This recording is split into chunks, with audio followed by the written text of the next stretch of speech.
What's up, everybody? This is NFL Network's Adam Ray. This is Olin Crouch. This is Matt Waldman. This is Chris Zork from your Chicago Bears. I'm Deion Miller. Dan Weaver. Hey, my name is Rashad Whitfield. I'm Courtney Cronin. Hey, this is David Kaplan. Listen to me. You want to learn football? Listen to my guys, Phil and Shane. Shane and Phil. Shane and Phil. Oh, Phil. On the Tape Never Lies Network. On the Tape Never Lies Network. Tape Never Lies Network. The Tape Never Lies Network. Tape Never Lies Network, home of the greatest Chicago Bears fans on earth.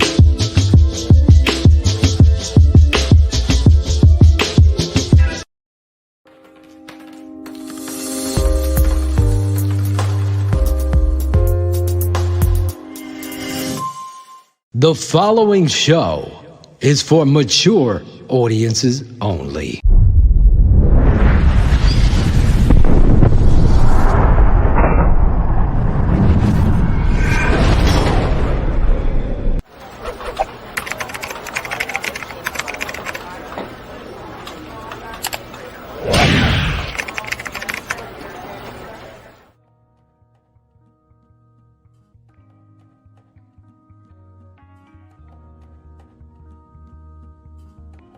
Send it again for you. I know we're getting old, Kenneth. Playmaker in moments of prominence. This guy makes these plays. He's giving his body up, blocking on the outside. He's your best blocker. When you're wide receiver, and I've always admitted this, I've said, listen, I was wrong about Darnell Mooney. I did not think that kid with that slight of build was going to come into the NFL and play the dog style that he plays with. The Bears don't have a lot of dogs. Him and DJ Moore are two dogs, and they are going to just help Justin Fields grow. The analysis of Justin Fields is better with Darnell Mooney and DJ Moore as your 1 and 2 than it is with DJ Moore and Cole Kmet. If he's gonna be what you just said, he's gonna either be that regardless or he's not. Yeah. You know what I'm saying? Like, because I think this is more a preference thing. You know what I'm saying? Like, because listen, he's gonna play this year. He's either going to outperform what they think, and then the pressure we put on Ryan Poles by the fans. If you get a Kyle Fuller situation where it's like, oh man, and now it's not a 5th-year option because he was a 2nd-round pick. But if it's still a situation where it's like, damn, Shorty balled out that year, and as far as now, he had 4 interceptions this year. And you can say, well, they can go to the rookie, but still it's like, dog, that's 4 interceptions. This may be trending up. Then he puts the pressure on Ryan Poles to go ahead and re-sign him. But as far as who's there, who's not there, it'll be different if I felt like he was a bum.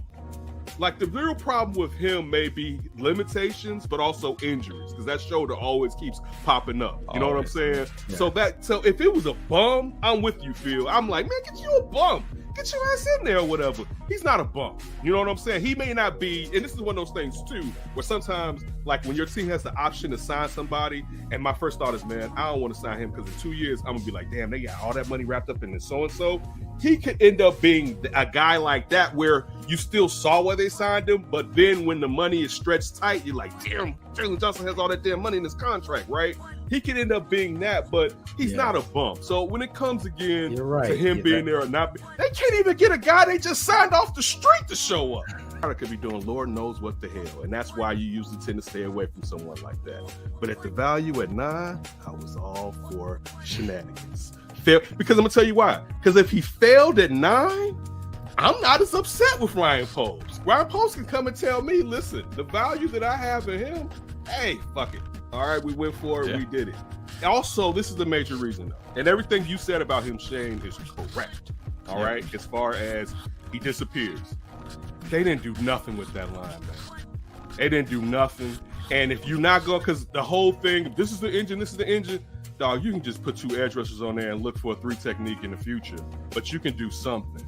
So for me, when they weren't doing anything, Phil and Shane, it was like, you know what? Even if he doesn't have the motor that I would desire, I know that he's going to be disruptive at times. And that's why at 9 draft night when he was falling, I was here for the job. Darnell Wright was my guy, even though I wanted a left tackle because I talked to you about Braxton Jones. But out of the tackles that were there, he was the one that to me did the best job of blocking. You know what I'm saying? Like he held onto his blocks clearly the longest. So but I didn't want a right tackle. I wanted to move Braxton's ass. So that's really where my thought process was and where it went and where I was at. I was with all the fuckery.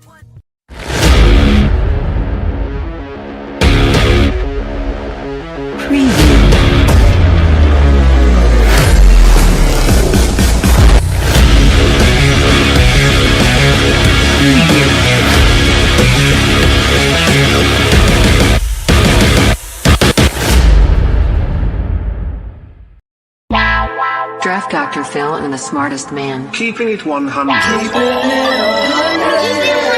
Chicago's trading up. 100. Yes! What? Here it is! Or just reporting. The tape never lies.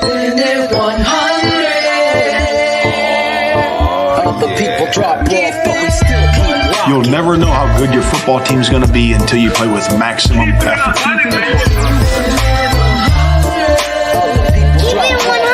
Keeping it 100.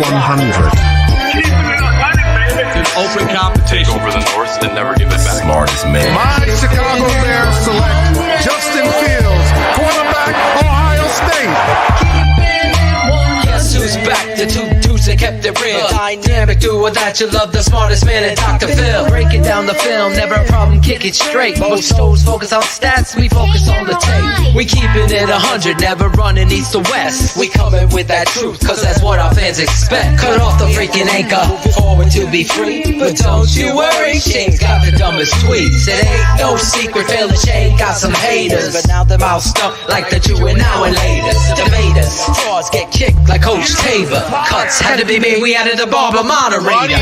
Up and down, boys got you double checking. Sad sacks trolling like a full drum texting. Flexing on the truth cause you know they never change. Real, recognize real, that's what you get with Phil and Shane. Give me some fucking names. We do when we're breaking down the Bears. Fuck a play or a captain, all of the armchairs. The tape never lies. The truth, you see, we laugh, we analyze, so there's no babies like Maybelline. Straight to the truth with acumen and facts. We got a sad nerd, but he's not just giving nerd stats. Car crash, big impact like trick stat. Every Wednesday night you got the smartest man and Phil back. Now we know you're smiling like a fat kid with fun dip. We're back better than ever and we keeping it 100. Keep it 100. Draft Dr. Phil and the smartest man. Justin Fields gets outside the pocket, puts that ball perfectly where only Mooney can get it.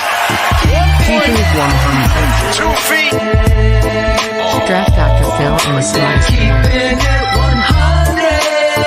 100, baby. Keeping it 100. Draft Dr. Phil and the smartest man.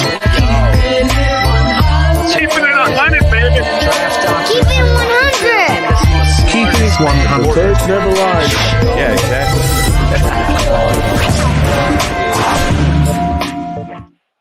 Yo, what it do, TTNL family?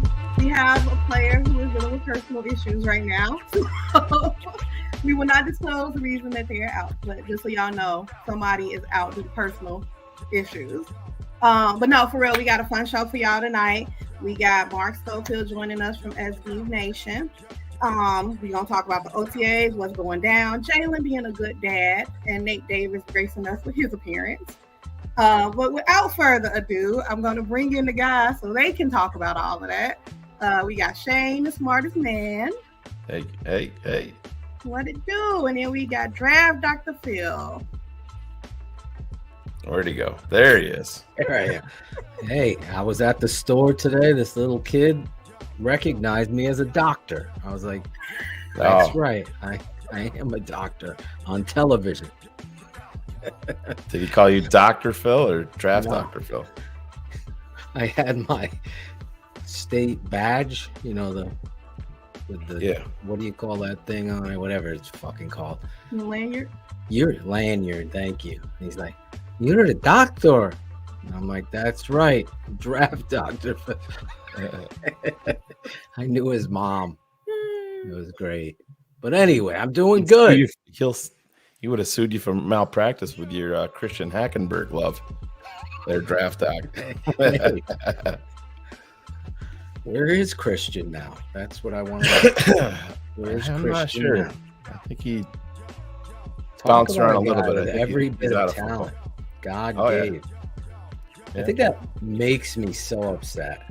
At 5'7", when these motherfuckers, I'm sure our guest feels the same way.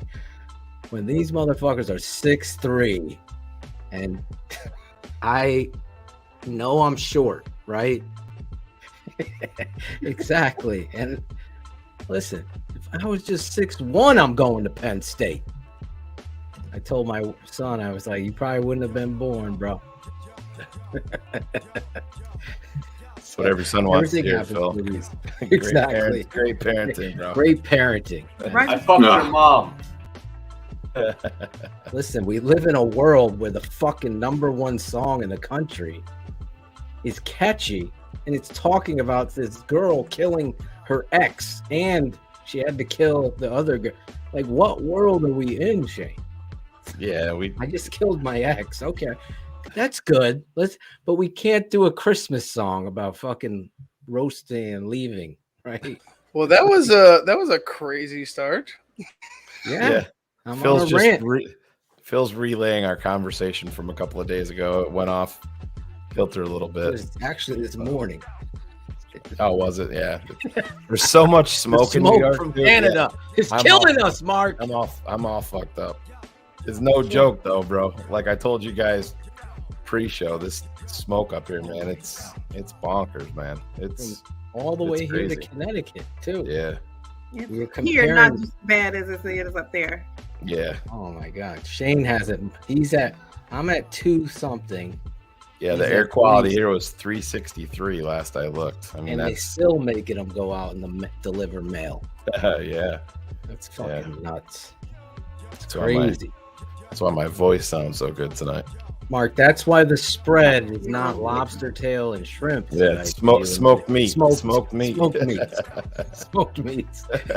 Just not, we didn't even cook it. We just left it out on my deck for a couple hours, bro. Raw smoked meat. Real quick, I don't know about you, Shane, but like I'm in Hartford. I'm going out for lunch, and it just smells like smoke. Oh, yeah, it's fucking nuts. It Never is. experienced anything like that. Yeah, no, I mean, where we live on Robinson, it's we're right on the St. Lawrence River, and at the end of our street, you go down like a little slope. And this morning when I was up and I was driving, you couldn't even see the slope. It literally looked like you were driving off into a cliff into clouds. You couldn't see anything. Oh It my was crazy. God. Hila called me on her way home from work tonight, and she's like, I can't see anything. There was Hold on, cars we do all have over. video footage of Mark Grody heading into New York, upstate. That's what it would take. Just coming into the smoke. Swimming through that shit. Mark Grody, 670 the score. Anyway, we got our guy here in the green room, stuffing down some smoked veal and all that good stuff out there. And let's bring him out in the way we do. From SB Nation, the QB guru, the whisperer, and everything in regards to football. The former quarterback himself, friend of the network, Mark Schofield. This insurance attorney is also a 4-year letter winner and former QB at Wesleyan University. You got anything left, Mark? Asking for a friend. Bears fans, TTNL fans, let's keep this offseason rolling and bring in the QB guru and total groupie, Mark Schofield.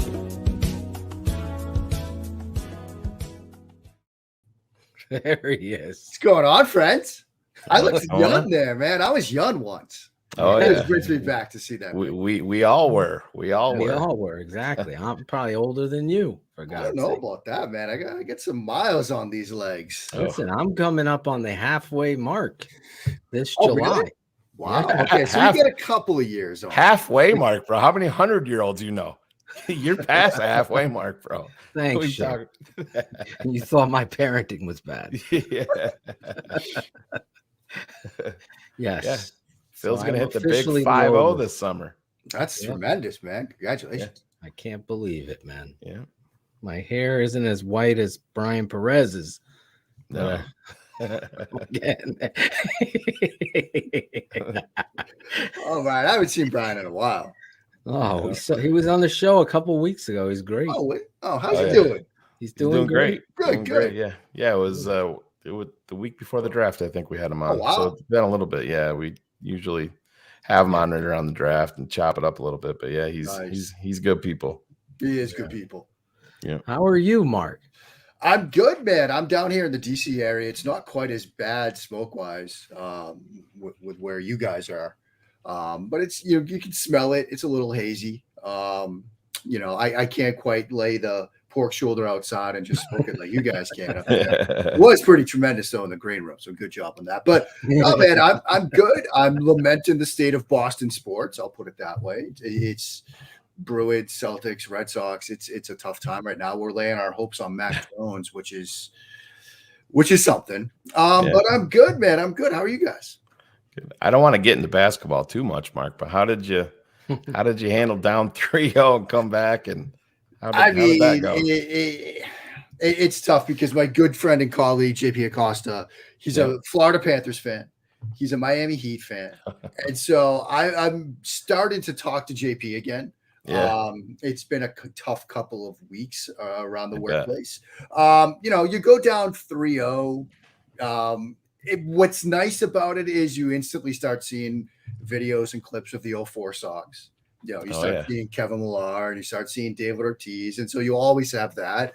But I will say that, look, when the NBA sees an opportunity to get a game 7 on a Sunday or a holiday, like they did with Memorial Day, I wasn't surprised it got to 7. And I wasn't surprised that Miami won. They were just a better team that series. Yeah.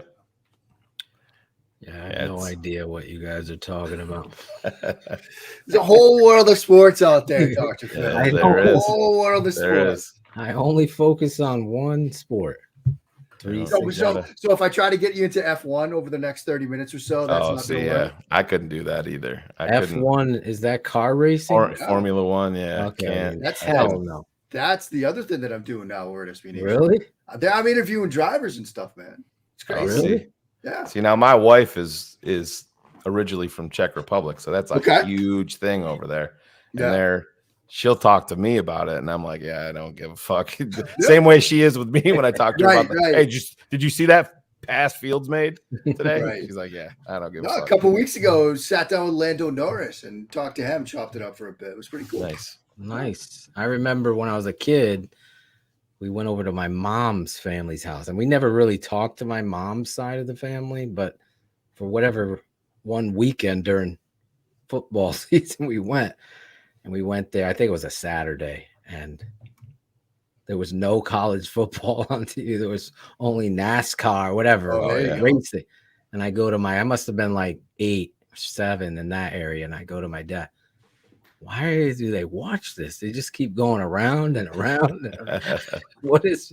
Oh, they would laugh at me. Hila's family would laugh at me. It'd be game day, and I'd have my Bears hoodie on or a jersey or whatever, and they're like, why? And I'm like, have you ever seen soccer in Europe? You guys go fucking crazy.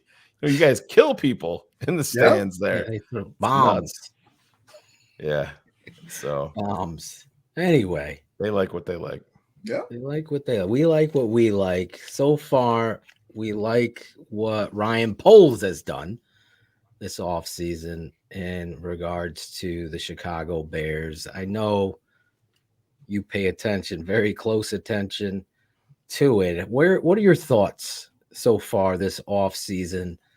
Obviously, last year kind of was a wash in regards to analyzing Justin to the extent where it would be a fair analysis of him. So what do you think of what they've done offensively for Justin? I mean, last time I was on with you guys, we talked a lot about they needed to get their best 5 in front of them, right? Like that was the main thing. And I think they've done that. I mean, I love the pick, the right tackle from Tennessee with Wright. I think that's absolutely fantastic. And I remember a quick little story. I was on Mike Lombardi's show out in Vegas, like 2 weeks before the draft. And he was asking me all these questions about Will Anderson. And like, because he hated Will Anderson, did not like him at all. And he's like, how can you tell me this guy's one of the best defensive players in the draft? And I'm walking through some stuff. And he's like, well, what about the Tennessee game? Because that kid kicked his ass all over the field. And I'm like, that's because he's really good. And it's nothing against Will Anderson. It's the fact that Darnell Wright is a very good offensive tackle. And he could be even better in the National Football League. And so I absolutely love that selection. But I think even just taking a step back, trading out of that pick, because you heard rumblings that maybe they'd stay there. There were even some people saying that they'd stay there and take a quarterback, that, they would do a couple of different things. No. This is year 3 of Justin Fields. This is the year to get him where he needs to be. This is that year 3 leap that, frankly, I'm praying to see from Mac Jones. Get him some help. To get DJ Moore in that trade, I think was massive. And we're hearing reports, out of camp right now that they're building the chemistry. And yes, it's, you're going to hear that stuff in June. Like that's what they're going to say. But that's absolutely critically important. So getting him that receiver, I think, was a massive piece. Getting the right tackle spot set. Now it looks like, at least on paper, you've got your 5. You could protect Justin Fields. I also think that, you look at some of the moves that they've made. You might see more 12. You might see more 21. You might see bigger personnel groups. And this is something I'm going to be watching, not just with respect to the Bears, but like league wide, because we've had this like 11 personnel war that we've been living in. And now defenses have caught up. They're playing lighter. They're playing too high. They're staying 4-2, 3-3 up front, sometimes 3-2 with 6 defensive backs on the field. I think you're going to see that. And we know football is cyclical. We know it works in waves. It wouldn't surprise me if you're seeing teams go back to 12, if you're seeing 21. This is a team that has a fullback, 2 fullbacks right now on the roster. Yeah. You might see 21 this year out of this team. You bring in Robert Tonyan, and you look at the offenses that he's played, the schemes that he's played in, where you've got more 12 on the field, 2 tight ends. And I think you might see some of that, which is also going to help protect Justin Fields, which is also going to help the run game too. And so I'm excited about what they've done this offseason. I'm excited about what they've built around Justin Fields. And I'm pretty optimistic about him taking that 3rd-year lead.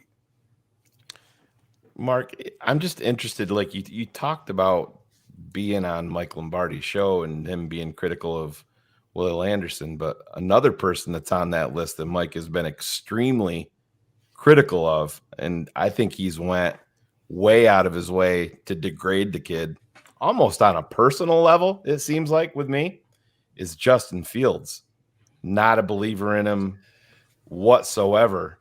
And just I'm not asking you to really comment on Mike specifically, but do you see any of the major flaws and concerns like Mike points out that, I mean, even he thinks they're crazy for not taking Bryce Young and just, throwing him out with the baby water. Right. And, Shane, I mean, it's important to remember that I was a big Justin Fields believer coming into his draft. I mean, I had Lawrence 1, Justin Fields 2. Yep. I remember fighting those wars when, there were all the rumblings about, last one in, first one out, and all the kinds of things that were talked about him before the draft. And I remain a believer in Justin Fields. And so part of what I might say now, you have to take that into account because we all want to be right? Like, I want to get it right. Are there areas where Justin Fields needs to improve? Absolutely. Look, I think anybody can admit that watching him. Certainly, passing and execution from the pocket as a pocket passer, I think, is the main area. But if you think back to the last time I was on, when you look at him at the start of the season and you look at him at the end of the season, you look at some of the throws he made against the Packers, some of the throws he made. I know I talked a lot about that over route he threw to Jones against Buffalo, where he had to get it over that basic front side safety and drop it over. I've watched that pass 60 Yeah, times. I mean, man, it's just unbelievable. It's the kinds of throws that you weren't seeing from him in the first half of the year, but you were seeing against Clemson the second time he played them. And that's the quarterback that I believed in. That's the quarterback that I sort of just loved to watch when he was coming out. So, yes, there are areas where he needs to improve. But it's not a matter of he won't be able to get there. It's in my mind, the bigger question is, can he or will he? And I think he will. I mean, I remain a believer in Justin Fields. And I think that it's also important to remember now, year 2 in the same system is a massive thing for a young quarterback. I mean, I know it's a copycat league. At first, it was everybody wants to do what the Bills did with Josh Allen. Now it's can teams do what the Eagles did with Jalen Hurts. Year 2 in this system is massive, and I think that's going to be a big part of it. And you're hearing Getsy talking now about we're doing so much more in the meeting room, in the classroom. Like we're well ahead of where we were last year, which is again understandable. It was a new offense for him, but year 2 in that system is time to make the jump. And so, I understand that for some, they're going to want to see it, and they may remain more pessimistic on the odds that he gets to where he needs to go. But I'm very optimistic. And I remember when I would be on and we would talk about Trubisky, and I'd say things like, I'm cautiously optimistic. There's no cautious element here. I'm extremely optimistic about Fields this year. Yeah. And just real quick, Phil, I just want to compound off of that. I'm glad you brought up Mitch, because with Mitch, you would see a pass in the game. You'd be like, wow, that's why they made the move that really none of us agreed with, but that's what we wanted to see. But then you might not see it for 2 games, 3 games, 4 games. I can seemingly point to every series where there's a wow factor with Justin Fields, not just with his feet. I'm talking about with his arm. Yeah. And that, to me, kind of tells the entire story. I've never bought into Lombardi and all of these people that wanted to throw him out for Bryce Young. Just like Phil and I were, button heads with Bryce Young. I think Bryce has all the talent in the world. I worry about his frame. He's very, very slight, but under that, all things being equal, if Justin Fields was in this draft, did you have Bryce QB1? No, I had Stroud. I mean, and again, Bryce Young is a very talented quarterback, and I understand why he went first overall. And there are things that he does that fit with the way the game is trended right now, and there are things that he does perhaps better than CJ Stroud, such as creating outside of the pocket, creating an offensive structure. It was a strength of Young's, and something that Stroud did not show as much until basically the Georgia game. Yep. And, as far as a closing argument for a quarterback prospect goes, it's hard to get a better one than that. And I love, when Stroud met with us at the combine, he was basically like, yeah, I probably regret not running more and not using my legs more. But, that's a missed opportunity for him. I like the self-awareness of it. What I liked about Stroud is a lot of what I liked about Fields, the explosive passing that he showed from the pocket. And obviously with Stroud, it's, he's an extremely accurate, ball placement specialist, and, he can put the throws anywhere he wants it. His throwing session in Indianapolis was absolutely incredible to watch because every throw was where it needed to be. And if you were to tell me that Fields was in this class, he's probably right there with Young for me. I don't know if I'd have him above Stroud or not. I'd have to look back at like numbers and grades and stuff like that. But Fields would be right up there again. Yeah. I was like I said, I was such a believer in him coming out. And there are things that he did over the course of the second half of the season. And again, I like to come back to the idea of development's not linear.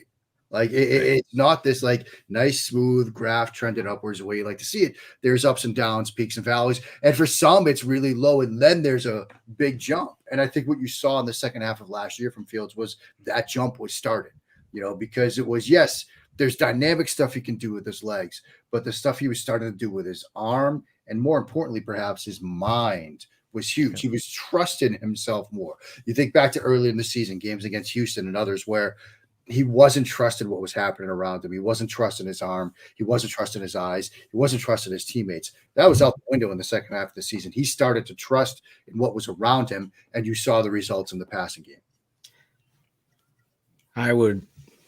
If they were both coming out, I have Bryce Young over Stroud and Fields for the record. I mean, that's fair. And this was one of those draft classes. And frankly, most draft classes are like that, where it's like, you want to tell me this year that like Richardson was your QB1. You want to tell me that year that, Lawrence was your QB1 or Fields, whatever. Like, I get it. Like, there's an argument for all. Richardson was not our QB1, by the way. You guys didn't like it? I was very leery of him. I know our guy, Matt Waldman, loves him. But Matt loved him. I see some of the same concerns I have with Justin. Richardson. I couldn't take Richardson over Stroud. Yeah, no, absolutely not. Could not. But I think with Richardson's case, him ending up in Indy is absolutely ideal. Yeah, right? Because if you're going to talk about a coach with a proof of concept to how to develop a quarterback with that, I mean, Shane Steichen's probably the guy to do it. Let me ask you this. I just wanted to put my thought just for clarity, because you always have these haters. I never flip-flop. Josh Allen was my number one quarterback, and I got all that shit. No one goes back and talks about him, but Chad Hutchinson. Shane will. Whatever the fuck the Penn State quarterback. Hackenberg. Hey, Hutchinson. It's another one. That's a way back. Yeah. I didn't like him, but Hackenberg. But you're Luke Getsy, okay? What offensive philosophy are you doing for Justin Fields? Like, if you're given the keys, I'm the head coach, right? And I hire you, Mark. What is your offensive? What do you think this team should be doing for Justin Fields? Well, I mean, I think you want to first look at opportunities to attack in the downfield passing game. I look at Justin Fields and his arm talent. I look at some of the reads and the throws that he made dating back to Ohio State, but certainly, through his time with Chicago, the ability to create downfield. He's got good touch on the downfield throws. Certainly throws those routes with anticipation, and he's got the arm talent to deliver those. So I'm thinking it's something rooted more to sort of Eric Coryell school, 989, 585, dancer, all whatever, however you want to turn them, in your terminology. I want downfield stuff. I want to create some explosives, some chunk plays, some explosives in the passing game. I do think you're going to want to move him around a bit.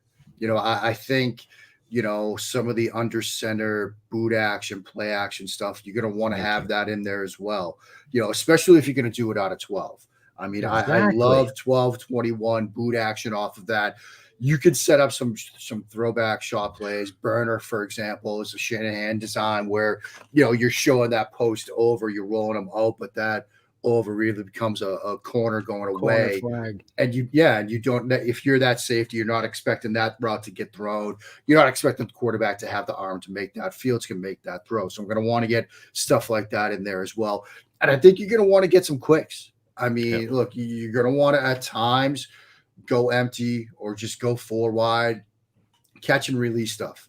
Whether it's screen game, whether it's quick game, 1 step from the gun, 3 step from center. That may be where he needs most of his work. And I think that's right, Shay. You don't see a lot of 3 step from center, but I think you're right. That quick game stuff where it's more catch and release, because again, if we're envisioning an offense where you're 12, where you're 21, you can use tempo. Now you come out in 12 and they think, look, they're gonna run it here. We're gonna stay big. Go tempo. Go catch and release quick game. Spread them out a little bit. Get a matchup you like on a linebacker or a strong safety where you've got somebody that can win that one-on-one, catch and release, and cut them to pieces until they decide to burn a timeout or you go down the field and score. And so, I know that sounds like 3 different offenses, but in today's NFL, every team's running everything. Open up an NFL playbook. Everybody's got mesh. Everybody's got verts. Everybody's got quick game. Like, everybody's got all that stuff in there. The biggest part of that is, streamlining the plays together. coordinated, all that stuff. Mark, I want to piggyback off of this because I think it's important. You said it in there, and the casual fan just doesn't understand why I flip out in a rant and tell this coaching staff, get this quarterback under center. The thing, I want some stats only in this because I believe Justin Fields and any quarterback's footwork as they build their resume in the NFL is only going to get improved when you looking at what's in front of you under center and you get that footwork going back. I can bet money that his biggest chunks are under center, off action throws or booting out of there. This stuff just baffles me how we're going to be in this gun, Getsy's gun. And it was Matt Nagy's gun, fun gun, and all of it was shit. So I'm in agreement with you. Getting these personnel, quick game. I've said all this stuff, and it's great that we're on the same page here. Well, and talk about it under center. And the point about gun versus center is big. There's a great segment on NFL Live last season where they talked about, as a defensive player, what you have to prepare for mentally when the quarterback is under center versus what you have to prepare for, how little you have to prepare for when they're under gun. Like it's completely different. It's night and day. When they're under center, you got to worry about run. You got to worry about play action. You got to worry about straight drop back. Like you got to worry about everything. When they're in the gun, it's a little bit different. You might have a little bit of time to read and react. Like it's not going to happen almost instantaneously, and so you've got that opportunity as an offense to really sort of dictate things to the defense, I think, when you're under center. And yes, the footwork part is a component of this. The ability to show run and boot, show run and straight drop back period. Like, again, there's more that you can do. Now, I know some quarterbacks, some offensive coaches like to have the quarterback in gun because they feel they can see more. There's something to that. There is the ability to see more peripheral stuff when you're in gun as opposed when you're under center. Like the view and angles are different. You're trying to read slot pressure. You're trying to read boundary pressure. The view and angles are different. You can't quite see the feet or the corner. So it's a little bit different, but you can't live in gun. Like you've got to be able to do some stuff under center because of what it means for the offense, what it opens up for the offense, what it opens up for the downfield passing game off of play action, and what it does to the defense and what they've got to be prepared for. So I'd like to sprinkle it in, but I do think you have to have that ability to run the core of your offense from under center. How much does it having a complete liability at center and Sam Mustipher play into that philosophy? You know what I mean? Yeah, I mean, look, if you're worried about your center getting blasted right into the quarterback's face off, and it happened under center, it happened in shotgun. Yeah, I mean, you probably do structure things differently. That's why you're hearing and reading that Fields is so happy to have Whitehair back.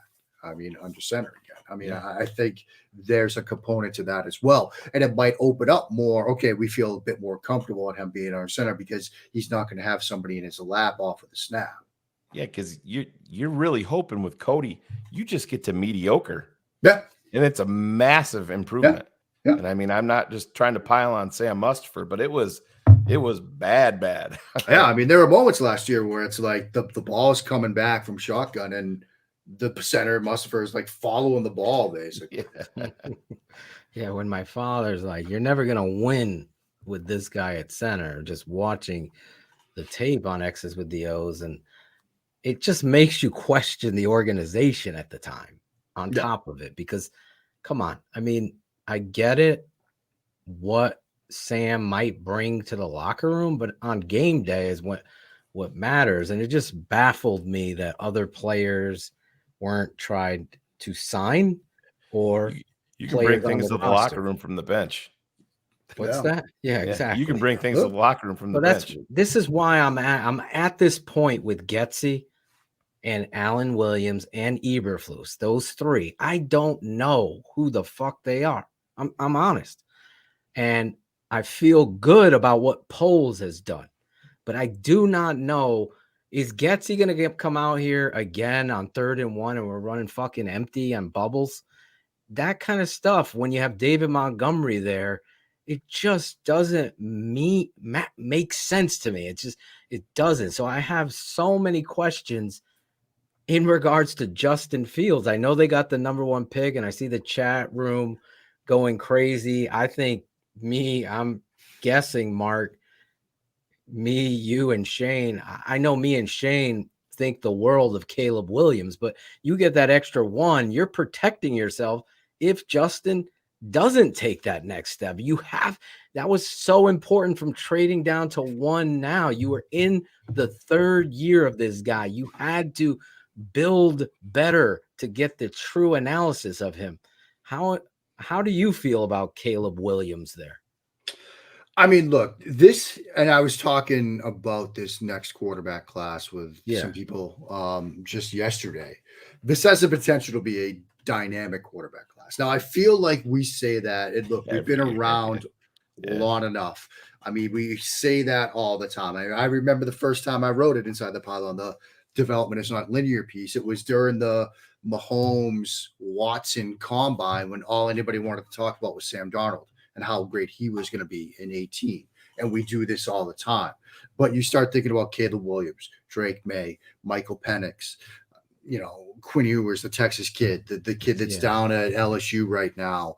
Spencer Rattler's redemption has been incredible. People are even starting to think, look, we saw at Auburn, but Bo Nix in Oregon was a much different quarterback last year. And there were a lot of people, like one of the people I was talking to, Trevor Sycamore, was like, look, I wanted to hate this kid after what I saw at Auburn, but there's something there with him. It has the potential to be a dynamic quarterback class. And look, for me right now, going into the season, Caleb Williams is at the top of it.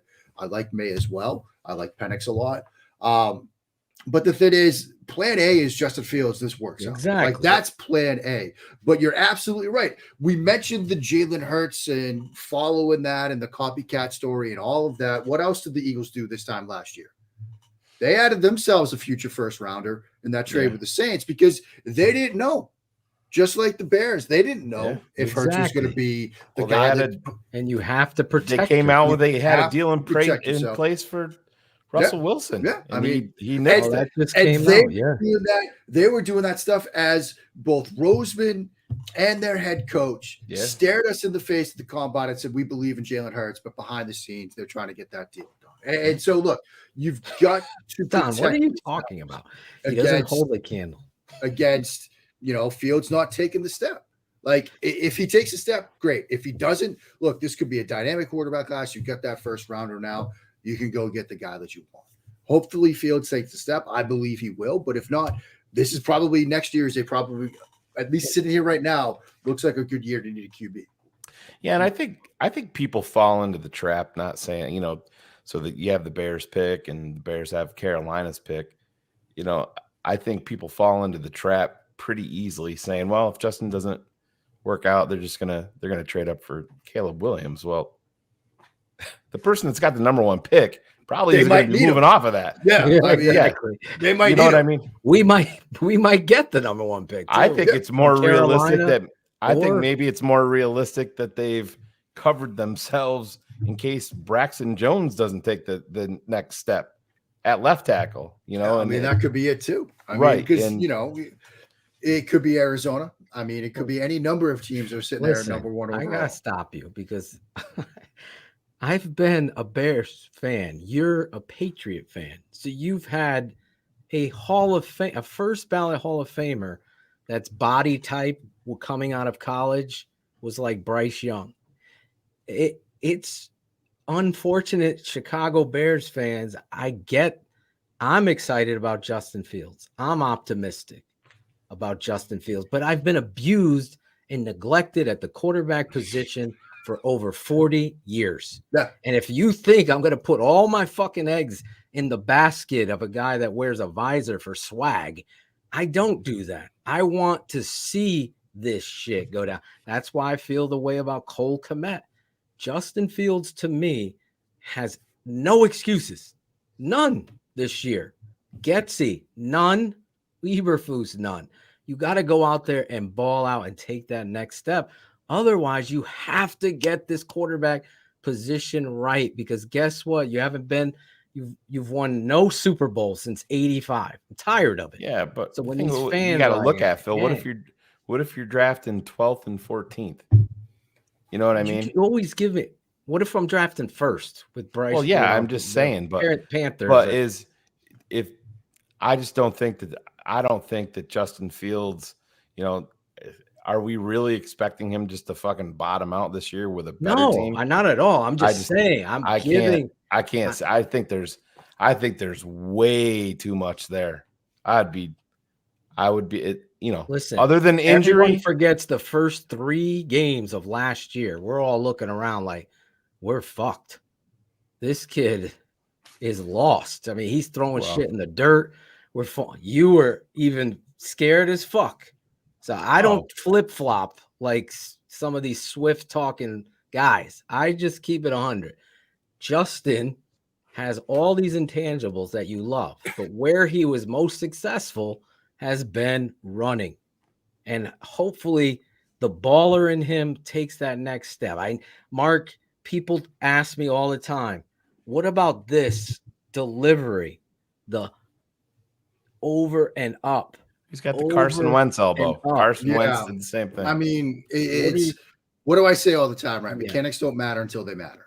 And what you see at times is when you've got that elongated release, the elbow comes up and the ball comes out a little bit slower, sometimes throws are late as a result. And that's an example of mechanics mattering because they're slow. The ball is late because of that. And I will say that, look, I had some teams tell me pre-draft that they did not like him from a mechanical standpoint. And that was part of the reason that they went in a different direction. Teams that had opportunities to draft him did not like him from a mechanical perspective, because how many times have we heard the story of quarterback with bad mechanics? Oh, it'll get fixed. Yeah, exactly. Well, it's hard to fix it. What it's baked in at muscle memory. So, if it stays that way, you have to figure out other ways around it, whether it's route concepts, whether it's conceptually, schematically, whether it's between the ears where he's just faster with his decisions. So yes, maybe the mechanics are a little bit loopy and the ball comes out a step later, but he's releasing it ahead of schedule. So that all evens out in the end. So yeah, it's an issue. NFL teams have told me it's an issue, but can you be a very good quarterback with sloppy mechanics?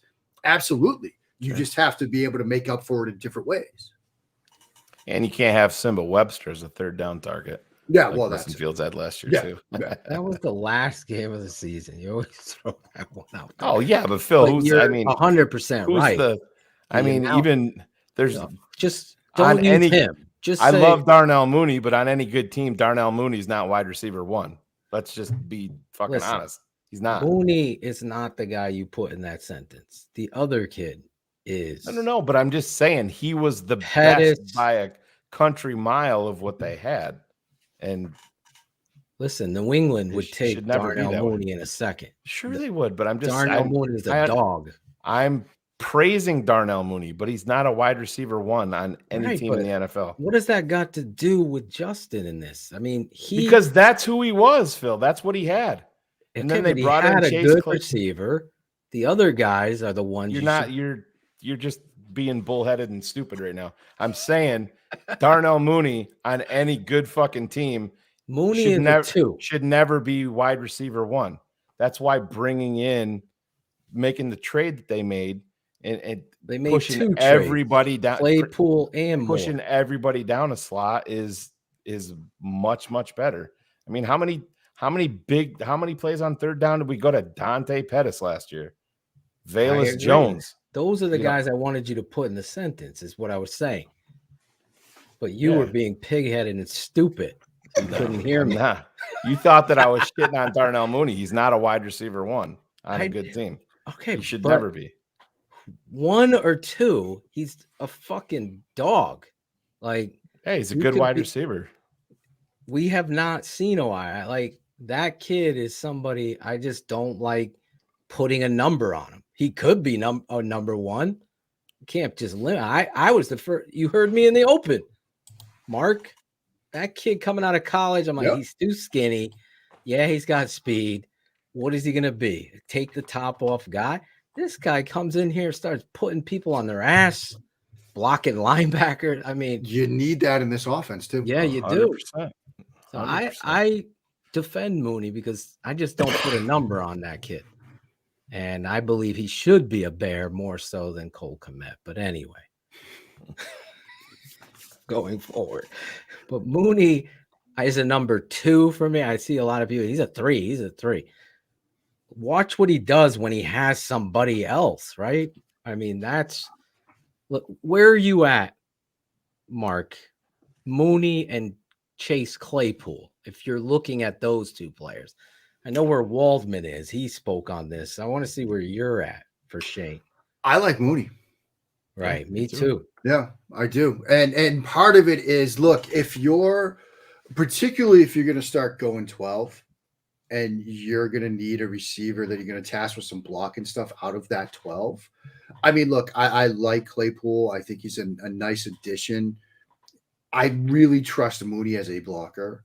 And in this sort of world that we're living in, where you're going to go sort of outside zone, wide zone, do some of the boot action stuff and things like that off of that look. Oh, yeah. You need a receiver that can block. You need a receiver that can do that. And I really trust Mooney in that regard. And then you build in the other stuff that he does in the passing game across. I mean, I really like a 12 personnel package with Mooney and Moore on the field.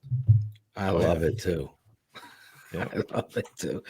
I'm excited about DJ Moore. You know, absolutely. Let's talk about him and what he brings to the table for Mr. Justin Fields.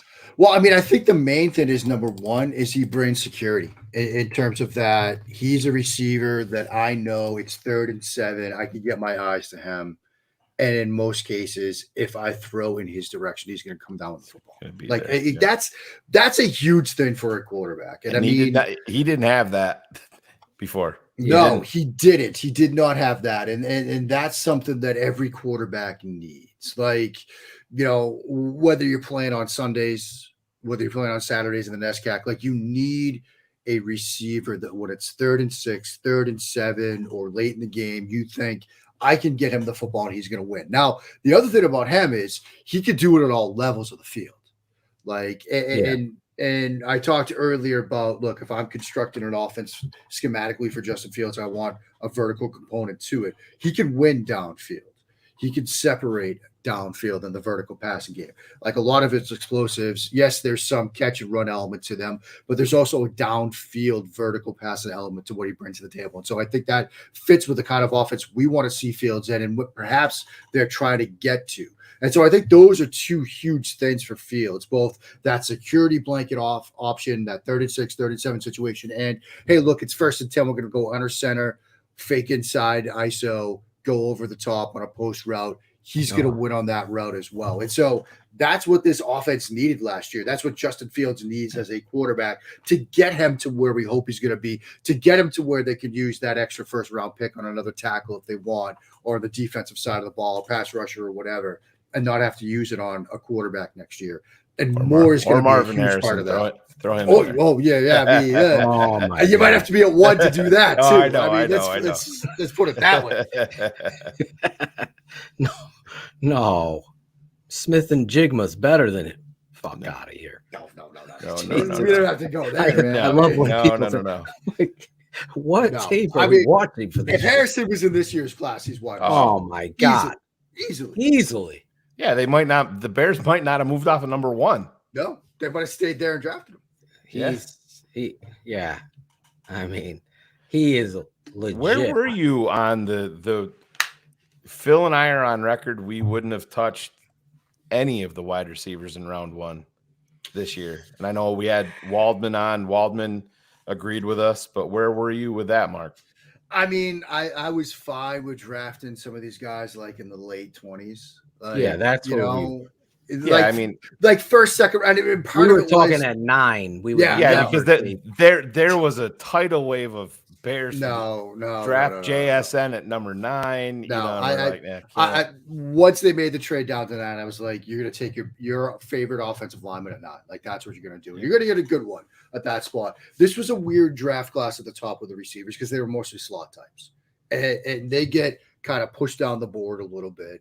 because you get the benefit of that two-way go. It's a different sort of position. And so you look at guys like, say, Justin Jefferson when he came out, like he was looked at. Oh, we lost him. I think he accidentally hit his button. Got a little But crazy.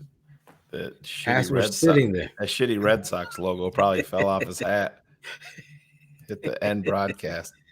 yes, he hit the end. No, imagine if he hit the end broadcast. Johnson and Zorich. are the only two. Zorich. Oh, I should have brought down the starting lineup figure that We all have one. Yeah, I was so funny. I was going I to have call you. one, you I was have going to. one. I was going to call you right from there. I'm like, oh, so the lady called me tonight because I gave her my number. She's got a Donnell Wolford one also that's still Really? in the, yeah. It's it's got the year on it. Donnell Wolford, 1989 or something like that. One of my favorite 1990. players ever. Yeah. He's in my, top 20. I would say top 22. So Yeah. he would be my starting corner. She One of my thinks starting she's corners. got another Zorich one that's unopened. So I was thinking maybe Really? for one of the patrons, maybe I'll Get go Chris buy to that from her autograph and it. get him to autograph it and Sheree to autograph it, and we'll send it off to a patron. Hey, there you go. Yep, I like it. That was for you, Sheree, not for the Zorich bot or autograph. Shane's getting an autograph for you, Sheree. We Yeah. mail it to DC, wherever you are. I don't Did want to they- tell you anywhere. What did where they do? you are. They lose power in DC, Maybe. Sheree? Where'd Schofield go? Fucking bad. The smoke. The smoked meats. Oh man. But listen, when you look at Justin Fields in this year. Well, real quick, Phil, talk about Go this ahead. JSN. There's a contingent of morons out there on Twitter that wants to tie TTNL Network to saying that JSN sucks, which we've never Oh said my at God. any point. Here is clarity. Let me We have clarify. said that under no circumstance, the way that this draft was constructed. Now, man, you can screenshot this, put it on your own show if you have one. Record it. Yeah. Yes. Put it on your own show. Make a fucking highlight of it. We've never said that JSN sucks. TTNL never said that. Show Ever, your at any don't point. show your face, but show your face one time. Yeah. We said we would never take him at number 9 with the talent that was available in this draft. So let's put Schofield update. Oh, okay. Computer crashed. Oh boy. So he's uploading it. He's texting me. When you get back on, this is live. No producer, Ivan. Doing it live. Fuck it.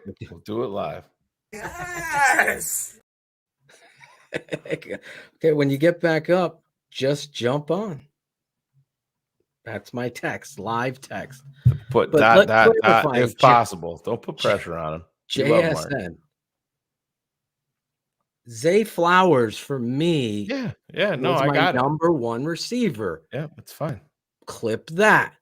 But this is the problem, Phil. This is the JSN problem is that in my we fall top 5 into. receivers So in the now draft. you've put out there that the Zay Flowers is your number one. So in some Swift world, people will think that you're saying that anybody beyond Zay Flowers sucks. That's the problem. Right. That And I is the think issue. This network actually is the best network because of this. There's no fucking hiding. Imagine saying that the number 2 wide receiver or the number 3 or even the top 5 or top 6 or top sucks. 10 sucks. Sucks. Where is he this sucks. world? Nobody said that.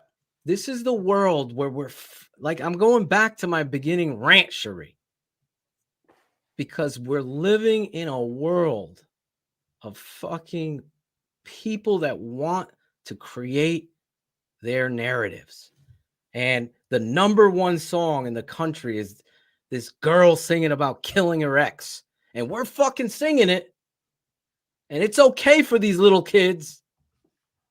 But God damn it, if you don't give my son a goddamn award, I'm going to lose it. I'm going to lose. This is a problem. Get it through your swift ass. JSN does not suck. He just would never be my pick at 9. Neither would Jalen Carter, Peter Skoronsky, or any of these other names that people threw at me. At 9, I said Darnell Wright, not 4 days, 4 weeks. And same with this whole crew of people. Yeah. And that's the reality of where this network stands. Is that a good enough clarity? Are you going to manipulate my words? I never hid behind Charles Leno. I made more nicknames up. People have jerseys with my nickname, with the Walrus, Speed Bump Charlie. I didn't hide from anything. Sam Mustapher. I love Olin Kreutz. Love Olin Kreutz. He deserves to be in the Hall of Fame. Congratulations on the College Football Hall of Fame. But we don't agree on saying, I don't go into hiding or not tag Olin with my thoughts and talk shit on the side, not tag TTNL. Go fuck your pussy self. You're just a troll that hides behind. That's all you guys do. You want to hate? Come on the fucking show. I just said JSN sucks. Never said JSN sucks. I said I never would pick him at 9. I got to spell it out for Foster Covers. Foster Covers. Clean out your ears, jackass. From the Jerky Boys. Ivan. Oh, yeah. What do you got? Wax in those ears? I don't know. I don't know who the Jerky Boys are. You have no idea who the Jerky Boys are. Are you serious? Oh my God. Oh, sorry, man. I don't know. The prank callers? Oh my God. So Yes, what we're going to do, we're going to remove you from the show. You're going to go on YouTube right now.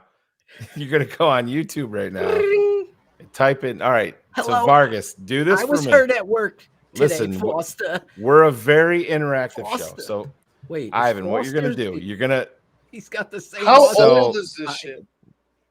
early 90s. 1990. Okay. 80s. I never knew they had a name to it because I heard of these crank calls. Yeah. But I never knew that. I never Nice. knew they were. A, So like go a crew or to YouTube and type in the Jerky Get Brett Boys. Weir on the phone. Go type in Jerky Boys and roofing, the roofing prank phone call. Listen to it and then report back to us on here live. Okay? Seriously, you love it. Fuck out of here. These young guys. Oh my God. What about Cherie? Cherie, have you heard of the Jerky Boys? I don't know. I feel like Fuck out of here, Cherie. Jesus Christ. Al Rosenberg. Just look up Blake Saul Bortles on with them? Rosenberg. Listen, hello, is Foster there? Hello, Foster. I was heard at work. I said JSN was in my top 5 warts receivers, but all he over sucked. my ass. There was warts on my ass. How when does I he told remove them? Does he burn them? That might seal me up for good. I can't have that. oh my shit. God. Oh, get Brett Weir on the phone. Yeah. I Look could at sell anything. Herb Howard in the Herb. house. Say, Herb. hey, You remember the Cherie. Jerky Boys? Herb? Look at Cherie smiling in the background there. 'cause Herb, Herb's shouting great her out. question today to Coach Eberflus. I loved Yep. it. Getsy. I got to think of some question. I mean, Herb could think of his own questions, but I got to think when they don't ask a question. What I love when especially Herb, this year. Herb Herb with does all of his 2 parts. questions, he gets very analytical, and that's what I love. It's not just surface level bullshit. It's not like Oh, my Moriano God. saying, "Are you printing up T-shirts this year to say CHGO on it, Coach?" Herb will come up with a nice analytical question, but it'll also have I don't want to say a complete dagger, but it'll have a little fucking pin in it that'll it's fucking relevant. go right. Yes. Herb never lets me down in relevance. Love it. Yeah. But that's why Very we respect and love Herb Howard because he's not afraid to do that and put it out there. But it's accountability. That's what this is all about. You really shouldn't be afraid to be accountable. Are you excited to be here? Yeah. How do you feel about your first coaching job in the NFL? Are you happy? Are you printing up T-shirts? Are you seeing improvement in Justin so far on his second day? It's like, what a wait. Like, spend the day watching and thinking of how to challenge that coach to what this fan base wants. Are you a little pissed off at the owner saying he doesn't want Hard Knocks? Because I am. There's 31 other teams that would shut the fuck up, George. Yeah. Shut up. Go away, George. We'll lose our whole Lunch with Larry segment if we're on HBO. Oh my God. It'll be gone. Dude, I was talking and congratulating Greg Braggs today. Yeah. On his new position going full time over there at CHGO. And I started venting about George McCaskey and how fucking he's Ricky Schroeder, silver spoon born in his motherfucking mouth. And now he doesn't know when to shut it. Like, what you need to do as an owner is shut up. Focus on where you're building a stadium. Don't speak for the fans. Like, you think you're doing a service? Your 1920 drive? Right. Come on. I want to see you on Hard Knocks because I want to see what this football team does as coaches. Absolutely. No, I you know get what it. I'm saying? Who is breaking news? The Tape Never Lies Network. Breaking news.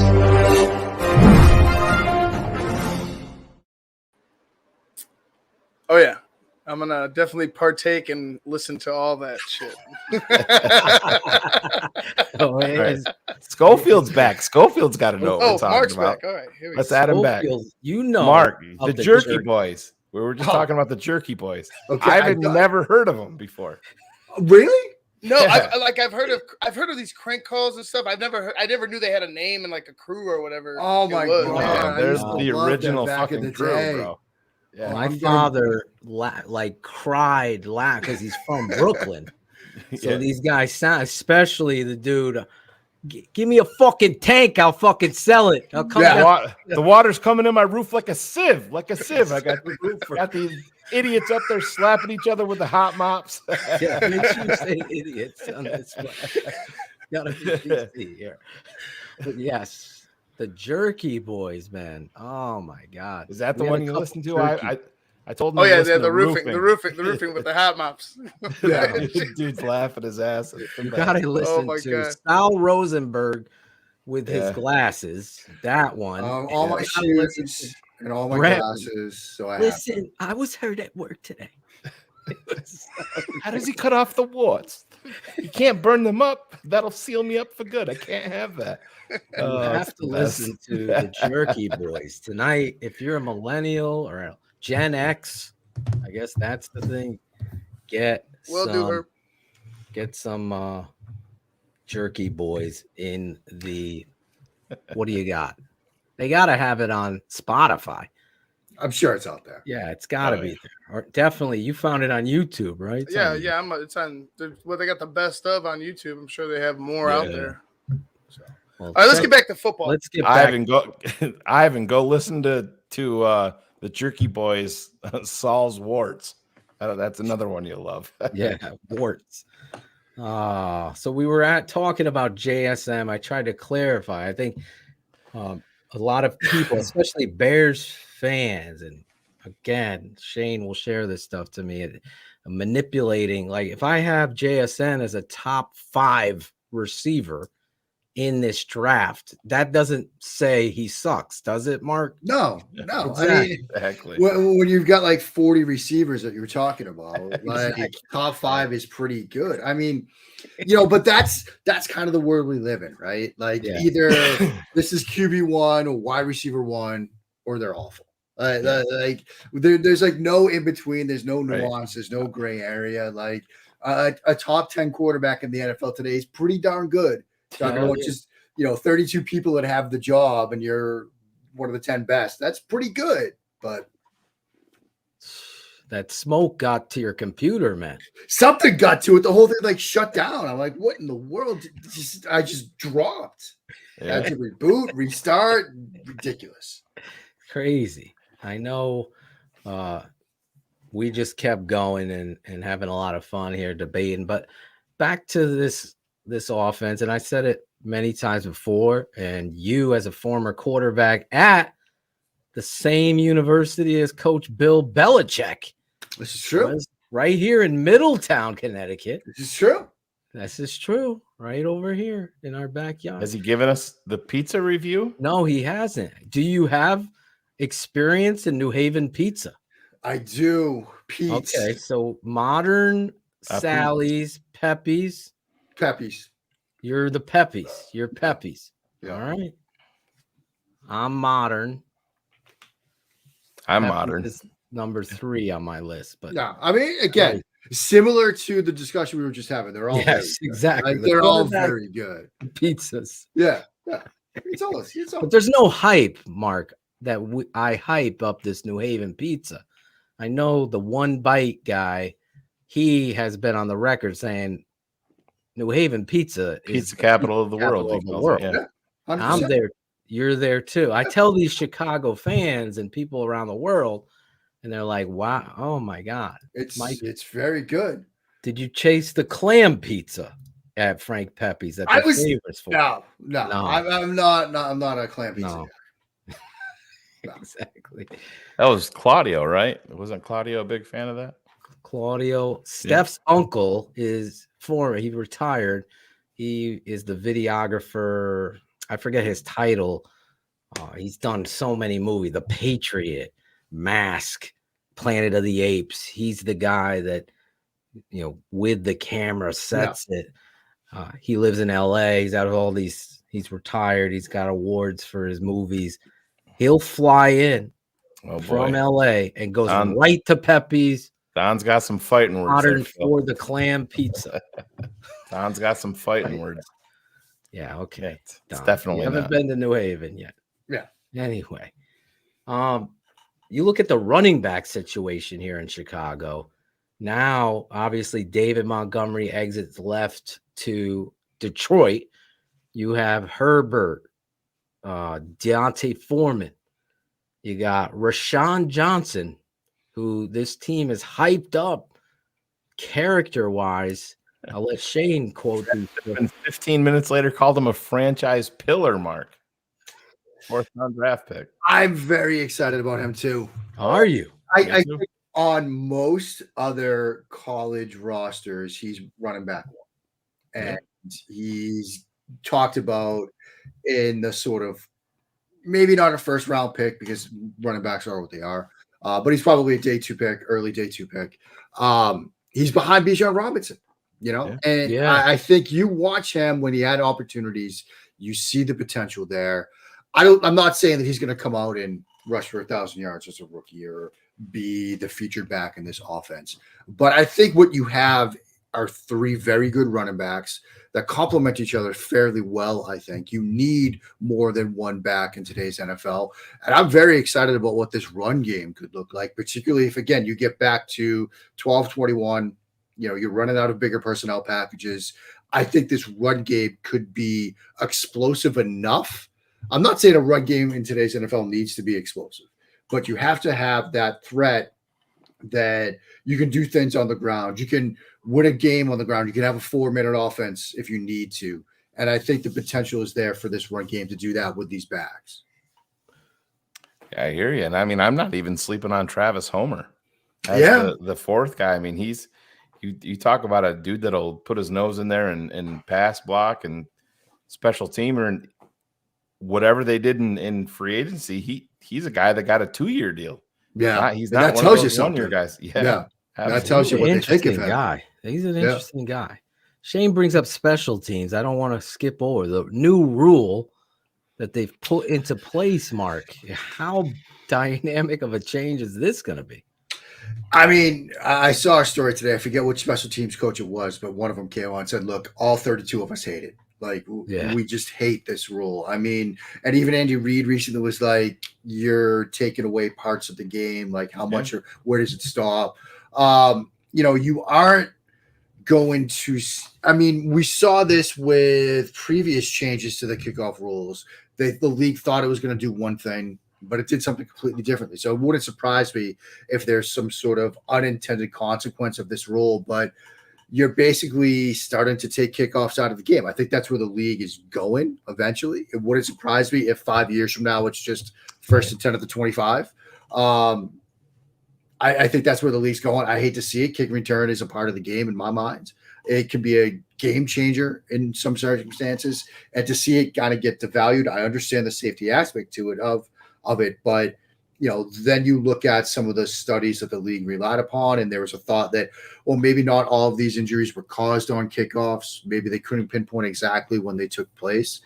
The league seems to be of the mind that, look, we're going to take kickoffs out of the game eventually. Will they take punts out of the game eventually? I don't know how you do that, but let's add the 18th game and let's add two Thursday night games. Let's 2 Thursday night games, but not add an extra bye week. It's just like, here's the thing: are you making Germany? Right. Are you making money off of kickoffs? No. But are you making money off of an 18th game? Yeah, you are. So it's definitely going to be interesting to see. Are they going to squib? Are we going to see a lot? I know Belichick will have a lot. Eberflus himself said it. He thinks it's going to. He thinks it's going to lead to more kicks being returned. Yeah. Did you see the XFL guys? Or is it the XFL or the USF? They line them up 10 yards from each other. Yeah. I thought that was pretty. Yeah, and slick. there are things that, I mean, and that's an interesting way to do it too, because you can't get these like huge running head starts. Like you're closer to each other, so you can't get that like absolute impact of a collision that you see as NFL kickoffs are currently constructed. And I thought that might be a good compromise. Keep the kickoffs in the game, but just do it that way. The league seems to be moving in a different direction. It is a weird situation, special teams. Yeah. Mark, with you having your eyes on quarterbacks and stuff like that, I've been pounding the table for years, and I know Phil has too, is good. The Bears drafted Justin Fields. We understand that, but I also think it's important if you have a 6th or 7th rounder to take a flyer on a guy. Get 100%. Him in there, get him into your system. Totally. If he doesn't have it, then it's whatever. You move on. So one of the guys that I thought I saw something in this year, and I talked about the Bears drafting him they had 2 7th rounders this year, was Tyson Bagent. And they ended up not drafting him, brought him in as a UDFA. Can you talk on him a little bit and what you saw? I saw some arm talent there. Yeah, I mean, that was it. You see the arm talent with him. You saw it on film. And then, when you're watching a quarterback at the Division II level and you see the arm, and it's kind of like, okay, well, it's definitely different, but how's that going to look? Can he sort of look the part when he goes to the combine, when he goes to the Senior Bowl? And the Senior Bowl was a little bit up and down, but the combine throwing session looked it to me. Yeah. And I'm also of the same mind, guys. Like, we're talking about the most important position in the game. Take flyers. If you get to the 6th round, 7th round, like the hit rate on those picks is low anyway. You get a 6th round, 7th round quarterback that hits, that sticks, even as a backup, that's massive. And I always look at, Phil mentioned it earlier, a fan of the Patriots, right? You get Tom Brady for 20 years. They were taking quarterbacks like every other year. Some were early, like you get the Garoppolo pick, for example. Philly does it. Day 3, round 3, round 4. You the head coach of the Vikings. He went to the Patriots. Cliff Kingsbury went to the Patriots. Yep. Like you're drafting these day 3 guys that maybe they stick, maybe they don't, but you're at least giving yourself another crack at that quarterback apple, even when you don't need it.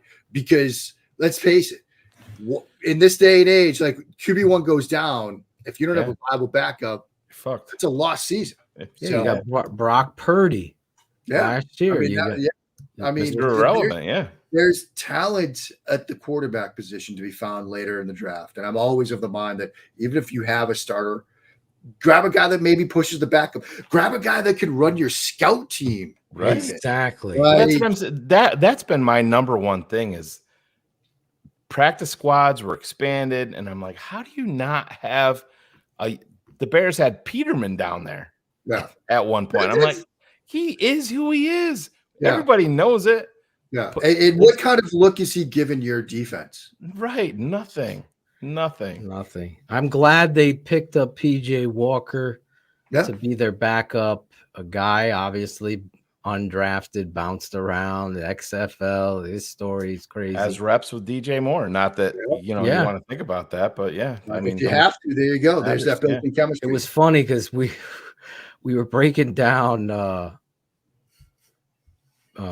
tape of DJ Moore, and we were just looking at PJ Walker prior to signing him, and it was like, this kid has some arm talent, Absolutely. He's trying to get some throat, and all of a sudden the Bears are signing him. But I really think, just to piggyback on Shane, that was the one issue I had with Ryan Poles. I also had it with Ryan Pace, is the inability to recognize how important it is to identify somebody later round. I had my eye on, obviously, what's his name? He went to the Rams, for God's sake. Georgia. Stetson Bennett. I had my eye was like, and you this liked kid. You were high. You were high on the kid that Philly drafted too from Stanford. I love the kid from Stanford. I loved Hendon Hooker. Yeah. I loved him too. I felt like there was an opportunity because I'm going back to 40 years of flip-flop. Moses Moreno, Nick Foles, fucking Mike Glennon got paid here. Right. This shit you can't forget. I don't know how fans do, but you can't just throw all your chips in on Drew Bledsoe. It's the story right there. So Justin Fields, I love him. I hope that he takes this step, and we're drafting Marvin Harrison Jr. next year and the left tackle from Penn State. We get both those motherfuckers. I say this all the time when I come on shows, is my hope is that you guys don't need to see me for a year or two, because I always like to say, like, look, if I'm coming on, especially if I'm coming on a show in like November, it's not a good sign because I'm coming on to talk quarterback class. And so my hope for Bears fans is you guys don't have to see me for a while. But we still bring you on. Well, I'd be happy to come on anytime, but you have to analyze for other reasons, right? Yes, we don't want you analyzing the draft. Right. Mark, if you look into next year, just take Justin Fields away from it. I think most people have Caleb number one, but I also know some people that are in love with Drake May. Nate where Tice. do you? Yeah, where do you? Look, I know Nate. I respect the hell out of Nate. He's got him one. For me, he's two. May is, but that release is so quick. Oh, it that, is. It's hard to see that not working out. And this UNC offense is a bit different. They asked him to do a little bit more. So I think that's going to work in his favor. I mean, Williams is dynamic. He's explosive. He's a must watch. There's going to be a question of how much of that can be duplicated at the next level. And I understand that. And I think some people might look at the two and say, well, what you're going to get from May. He's more of that sort of NFL style quarterback. Williams is more of a background baller.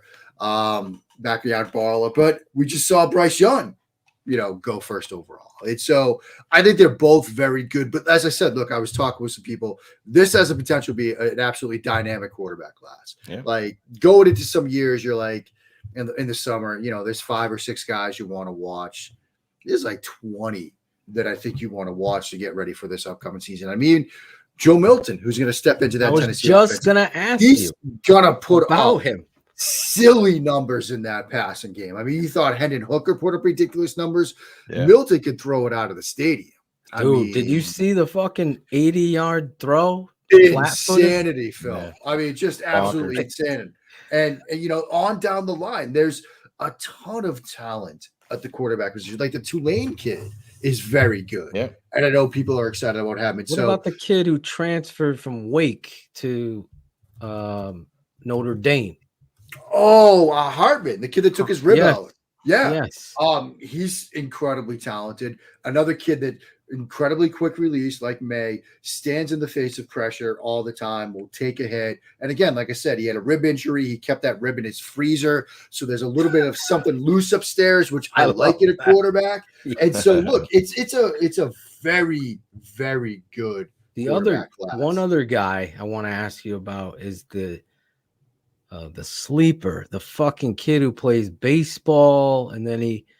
Oh, the UCF kid? UCF kid. John Reese. What a fucking athlete this kid is. Yeah, I mean, he had the thing where he played in their spring game, but before that, he went like 2 for 3, hit a triple, like goes from one field to the other. Like, Jordan Travis, that's another kid, the Florida State kid. Incredible athlete there. KJ Jefferson from Arkansas. Dion's kid. I don't know if he comes out. What are your thoughts on him? Yeah, he can spin it.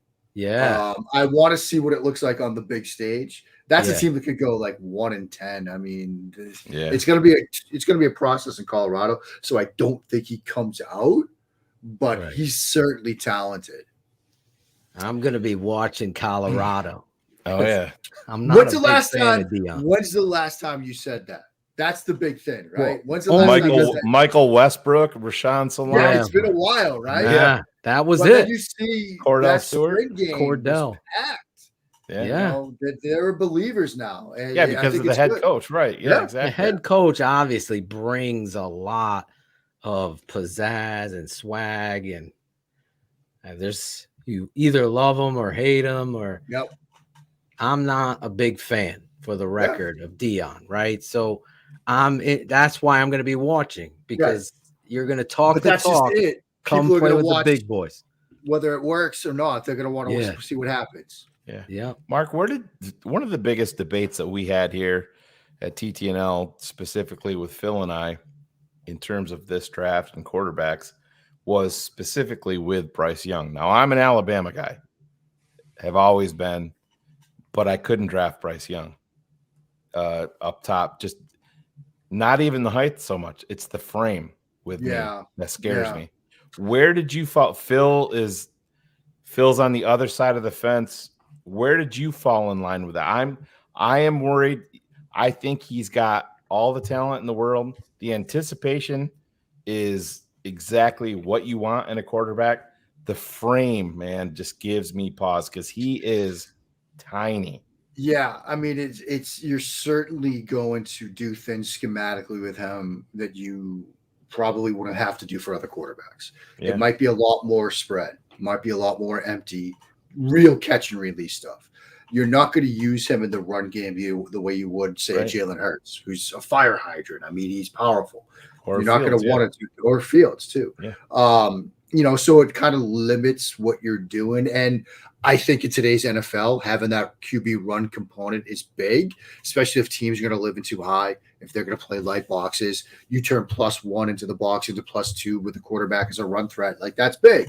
The frame thing was the concern. And look, if he was 6'3", 225, this isn't a discussion. It's out the window. I still understand why the Panthers drafted him first overall. But like I said, I had Stroud ahead of him. Part of it was Stroud's accuracy and the things he does as a quarterback. Part of it was that hesitation in the back of your mind. Like, look, is this sustainable? Are you going to get 10 years? Are you going to get 5 years? And I think that kind of went into it for some teams when they looked at it, Is it height, or is it just because with me it was the frame? The height, look, you can get around it. And he does a very good job. One of the things he does extremely well is finding throwing lanes. I was never worried about the height. Like, it was always the totally frame. agree. And look, when the Panthers had one of their pre-draft press conferences, right? You knew they were drafted young when they had Russell Wilson added weight. He added mass. This quarterback added weight. These quarterbacks have added weight. You knew that's where they were going because they were having the same discussion. Can he add weight? Can he play at 205, 210? Because he was playing at 190. Yeah. He was 190. Let's be honest. And some games, not even that, Mark. Let's be honest. And I think the fact that he came in the weight he was at, even though it was 90% pasta and water, and Indy tells you that, like, yeah, he could probably add some weight over time. It's not going to happen in year 1, so they're going to have to be ready to protect him. By year 3, maybe he's up to like a legitimate 215 or something, which maybe makes you feel a little bit better. But yeah, it was always the frame. It wasn't the height. Have you seen Tua lately? Have you seen? You want to talk about someone that's added some weight? Like, looks like he's 200. Maybe a little bit too much. A little bit too much. It was funny. I swear to God, I had to take a double take. I'm like, yeah, he's got that Muscle Milk sponsorship now, and it's like, you know, you get 40 grams of protein for each. Yeah, he ain't drinking that 2%. That's it's for like, sure. how many of those look different? Like, he's big now, which looks chunky. I mean, he a hefty lefty. That's what I'm going to call him. Like he needs it because of the injury history. Like, he's not Jared Lorenzen. He's not that kind of thing yet. But if he keeps this trend, he's the new hefty lefty. Yeah. Jesus. I'm glad we're all seeing the same thing, because I thought it was a prank that there was. It's like, they were you know, dressing we're somebody in else. quad season, right? Like, that's what every team does. They look at their running backs. They're like, oh man, he's got the quads this year. It's like, is this the running back they drafted? I thought that guy was smaller, the Texas A&M kid. Like, what is going on here? I said the same thing. Yeah. I'm like, I honestly watched it like 6 times to see if that's really him, because his body looks so different. It's 100%. It's 100%. crazy. It's going to be exciting to watch all these guys, these young quarterbacks, go at it here in the NFL as they kick off the new season. Last week, we talked about YouTube TV taking over the NFL Sunday Ticket. We just signed up last week before the deadline. So did I. I mean, I was a DirecTV subscriber since 2001, man. It took me an hour to cancel my subscription with them, but yeah, I'm YouTube TV all the way now.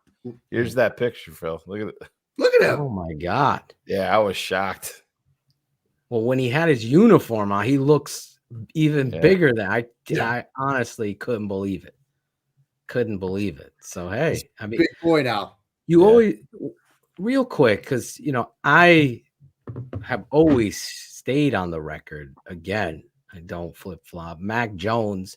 Yeah, I love Mac Jones. I really believed in him. How much, in your mind, did a misstep with Matt Patricia taking over the offensive coordinator hurt him? You're being kind in calling that a misstep. Like that, I don't want to say that was a career ender, but if Mac Jones doesn't have the sort of rebound season the Patriots fans are hoping for, a lot of people are going to point to year 2 and say that was an absolutely missed opportunity. You know, to put him in Matt Patricia's hands. Like, Matt Patricia, great defensive coach. He's not a head coach, and he's certainly not an offensive coordinator. And year 2, it's critical for a quarterback's development. You know, and that was a setback. And you look at what do you think the thought process was with that? Was Mark? it like helping out a friend? I mean, it feels like it was sort of helping out a friend. But wow, I mean, there's so many offensive coaches out there. Like, yeah, you could have. That's what I'm saying, it just never. You could have had him year be a 2. senior advisor or just some nebulous title, but year 2 of a young quarterback to do that, awful. Like it was. And look, I will say that there was frustration from ownership at the end of that season. It was unprecedented when they came out and said, we are conducting a search for an offensive coordinator. Like, that took a lot of people that are much closer to the Patriots than I am by surprise. Like, I had beat writers in my, in the texts and the DMs being like, yeah, this Kraft is not happy. Like, if they're coming out and saying this, Kraft is unhappy. Now, is O'Brien the answer? I don't know. I think that he could. I like Bill O'Brien. I like Bill O'Brien as an offensive coordinator. I don't like him as a head coach. I don't like him. Offensive coordinator, quarterback coach, he's fantastic at that. So I think this could work. But yeah, I mean, if this doesn't, And the Patriots are one of the teams hoping to get Caleb Williams or Drake May or any of these guys we talked about. People are going to look at that Matt Patricia issue as a big reason why. We have to talk about it in the off season, guys. I know. Why are we talking? It's June. It's June 7th. It's June 7th, and we're talking football quarterbacks with the QB guru, we call him, Mark Schofield of SB Nation. You can follow him there. Are you doing any other stuff as well? Are we leaving anything off the rack? I mean, look, most of the stuff, my job title still says NFL writer, but like I said, I do Formula One, I do baseball, I do basketball. Oh, really? I write about, they'll let me write all about on the SB Nation. All at SBNation.com. Wow. I am a full-time sports writer now. The Formula One stuff, has that just been a passion your entire life, or did they bring that to you? Oh, yeah. I brought it to them. Really? Because, look, when they hired me, they were like, look, we got to get people reading the website again. So I started looking at like numbers and page views, and I'm like, look, every sports site, fall, everything's great, get to the draft, and then it's like, boom, until the NFL comes back, and it's like May, June, July. And I'm like, well, that's the heart of the F1 season. Why don't you let me start writing about F1 a little bit? So I started writing it last year, and people started paying attention. And then Michelob Ultra came over. They're like, look, we want to get into F1. Can we sponsor an F1 hub? Great. Fantastic. F1 themselves reached out to me. They're like, we love this stuff. Do you want to talk to drivers? Sure. Absolutely. 2 weeks later, I was sitting one-on-one with Lando Norris. They want to get me to races. Like it's becoming a big thing. And so, I mean, send me to Monaco. Look, send me to Monaco. I would love to be at the Monaco Grand Prix and jump in the pool and sit next to Maria Sharapova, who was there, and Tom Holland was there. Like, send me to Monaco. I would love that. But look, they let me do everything, which is great, which is absolutely great. Like I wrote about Ellie De La Cruz before I came on. I'll probably go write about him now that game's over. Yeah, nice. And they won, unfortunately. But we don't have to talk about that. From the Reds at 6'5". 6'5" switcher. They gave him Eric Davis's 44. Like really? Yeah. I know. I remember Eric Davis. I mean, Davis was special, but this kid looks like he could be too. Real quick, not out of curiosity, was he a U.S. kid in college baseball, or is this somebody they found in a foreign league? No. The Dominican. He's a Dominican, 6'5". That's how we know you know nothing about fucking baseball, Phil. Yeah, I know. Never. And I think the stat was he was the first Dominican-born player to debut and bat fourth in the lineup in his first game. Yeah. So this kid is a legit rookie. Yeah. Oh yeah. What round that was he the second picked in? game. Yeah, yesterday was his debut. What round was he picked in?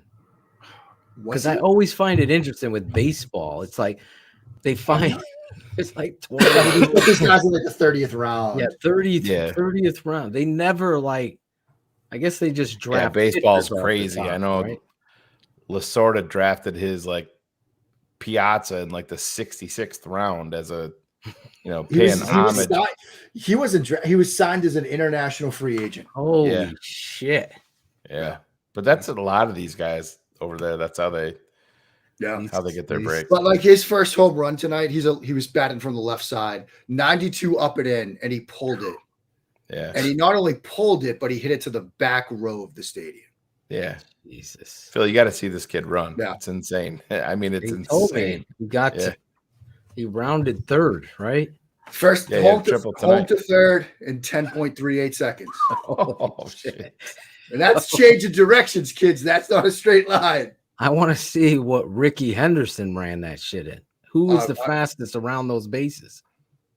Ricky had to be up there. We were actually chatting about this the other night at the baseball. Really? Ricky had 10 to be up point something. Wow. Yeah, that's crazy. Hey, Mark, one thing that I always like to ask guys that are in this NFL game, Phil and I have talked about it, and we all know our biggest hits, but who's been your biggest miss? I can't. How much time do you have? Oh, hey, we all have them, man. I mean anybody that says they don't, but I was a Rosen QB1 guy. I missed wildly on Josh Rosen. Yeah. I was a Kaiser guy. I hated Rosen. I was a Kaiser guy. I really liked Rosen. Yeah. I had Dak QB 15 his year. I think I had him just ahead of Hackenberg. Like, I think they were like 15 and 17. I was not a believer in Dak Prescott. Like, That's 16 spots lower than Phil had Hackenberg. Yeah. I did not have Hackenberg one. But yeah, I mean, Dak was a guy that I missed on. I'll tell you one of the things that I regret most. I had Herbert 3, but I wanted to put him. I actually wrote the piece at Waldman's site. I made the case for him as QB1, and I just couldn't do it at the end, and I chickened out. That's one that I kind of kicked myself for. But I think my biggest miss was Rosen at 1. Like, that's one that's going to eat at me for years. Where were you with Johnny Manziel? Oh, I didn't see it. I didn't see it out of a QB there. Phil and I would debate that all the time. I didn't see it at all. Thought he was gonna do I it. thought that was an asshole. I think beyond football. That is the story of draft day. You know, when you get that kid that's an arrogant, been given a pass, a free pass his whole life because he's so talented. That arrogance will fucking karma your head off. Yeah. In the NFL. And I mean, the play style was a concern. Like, if he was coming out now, I wouldn't be I was more concerned the play style. Like, again, I just didn't think the league was there. Run around and throw it up to Mike Evans.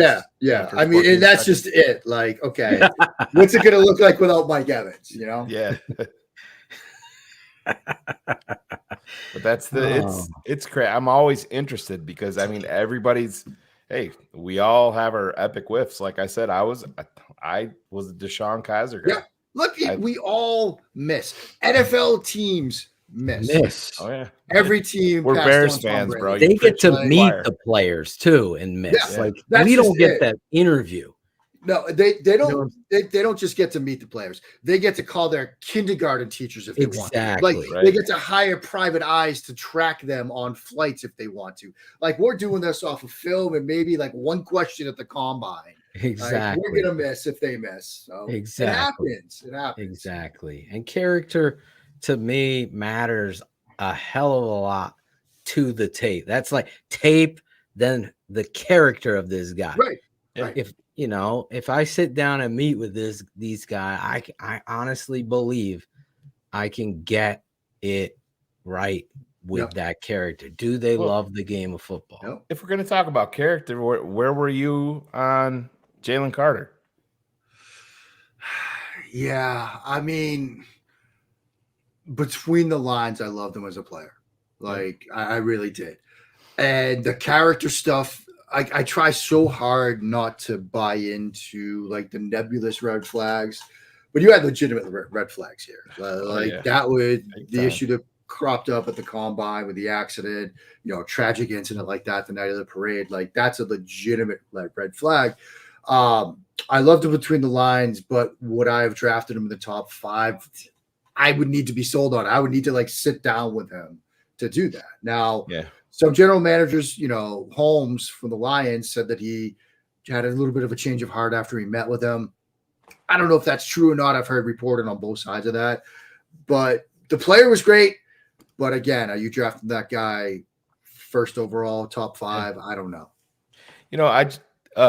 Dominique Robinson from the Bears, they drafted, I think the 5th round last year, the defensive end, former quarterback and wide receiver. Ohio. Yeah. He, Jeff Joniak from the Bears play-by-play guy interviewed him, and they were talking about the Bears offseason, and he's like, there was one specific guy available in the draft this year, and he knew he was talking about Jalen Carter. He didn't want to use his name, but he's like, we watched him in the locker room. We saw him, and he did not fit here. Right. He's like, I went home at night, and I told my wife, he doesn't fit. He's not a fit with what we're doing here. And I'm like, that's huge. To me, that's such players know. Yeah. And I think that also speaks to where he ended up, right? Yeah. Like he goes to Philly, which is basically at this point Georgia North. Yeah. And so he's going to have people he knows. So I think that makes sense. And that's probably why Roseman was willing to do it. And other general managers, like if Roseman didn't do it there, he might have continued to slide. Yeah, and it's just I think I wanted to say, because I was going to bring that up when Matt had left, but since you brought it up, I think this is a point for me. Hopefully Eberflus was in on this, allowing his players to kind of spy and the guys that you trust. Is he a fit? Like that's using every ammunition to get this right. The Bears have lacked. Well, I think that points to that they awesome. did, Phil. That's exactly. It's a second-year defensive end. I don't know if it was Poles or Eberflus. Whoever, maybe they both can't. I know I would be doing the same shit. Damn so that right. really meant a lot to me when you told me that.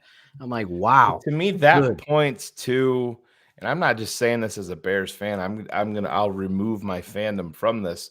Yeah. As an analyst, that to me speaks to the type of locker room that when you're saying that character matters and you're building a locker room the right way, that speaks to it 100%.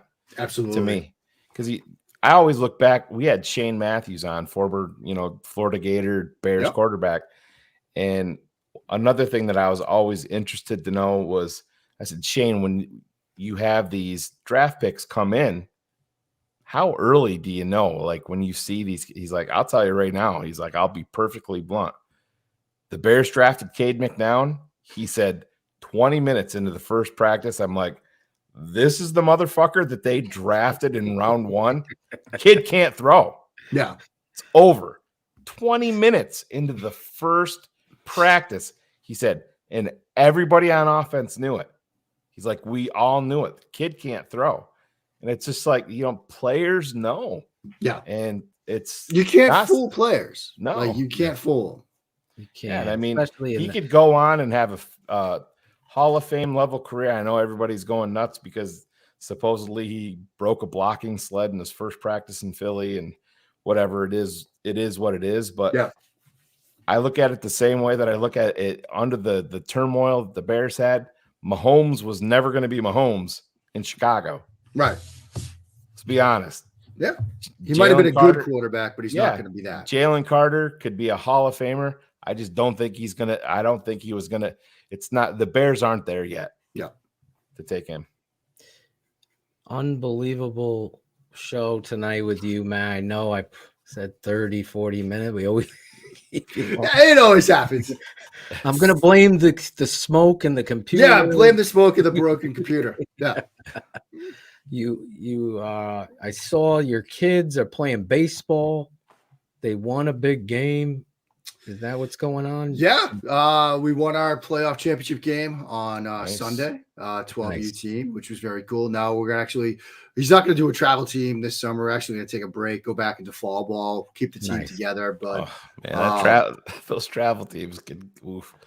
Yeah, It's that was it intense, last bro. year. Like you're going different I was parts right of the there with you. My son was Northeast. on a travel basketball team last year, man. It was expensive as hell, and it was That's the other intense as hell. thing. Yeah, I mean, but it was fun because I get to coach him, which is really really nice. So we'll get to do it in the fall, but I'm going to let him be a kid this summer.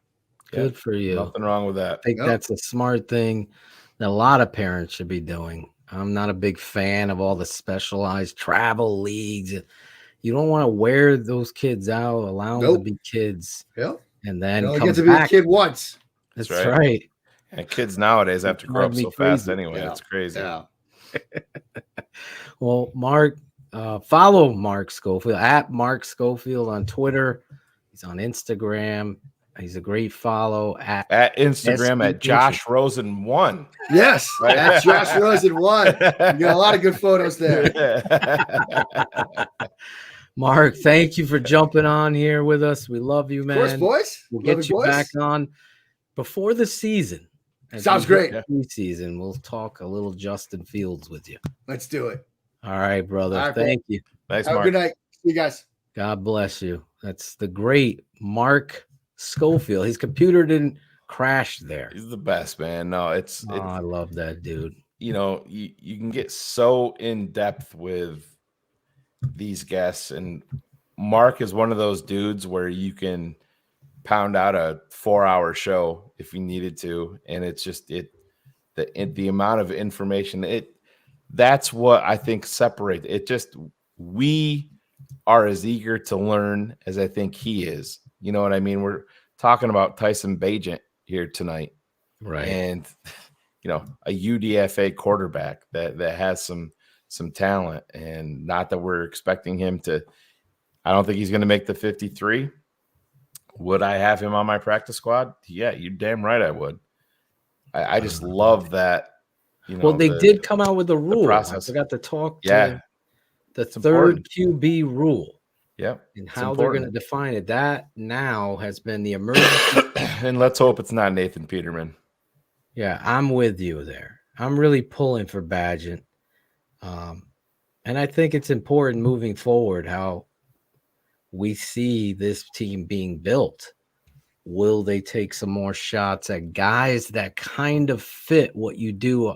Like the PJ Walker thing is an improvement to what Trevor Siemian was in the offense, And I think it's important, Phil, that you look at it. He was under contract and he was let go in Carolina, and the Bears regrouped 24 hours later and brought him in. So that is clearly somebody that Getsy had an affinity for and thought that he could play in this offense. And again, DJ Moore talks about him, and he made some pretty big plays to DJ Moore last year, and that is important. This is a guy that's going to be able to sit on the sideline in the classroom at camp and say, hey, 3rd and 12, this is what DJ likes to do. Exactly.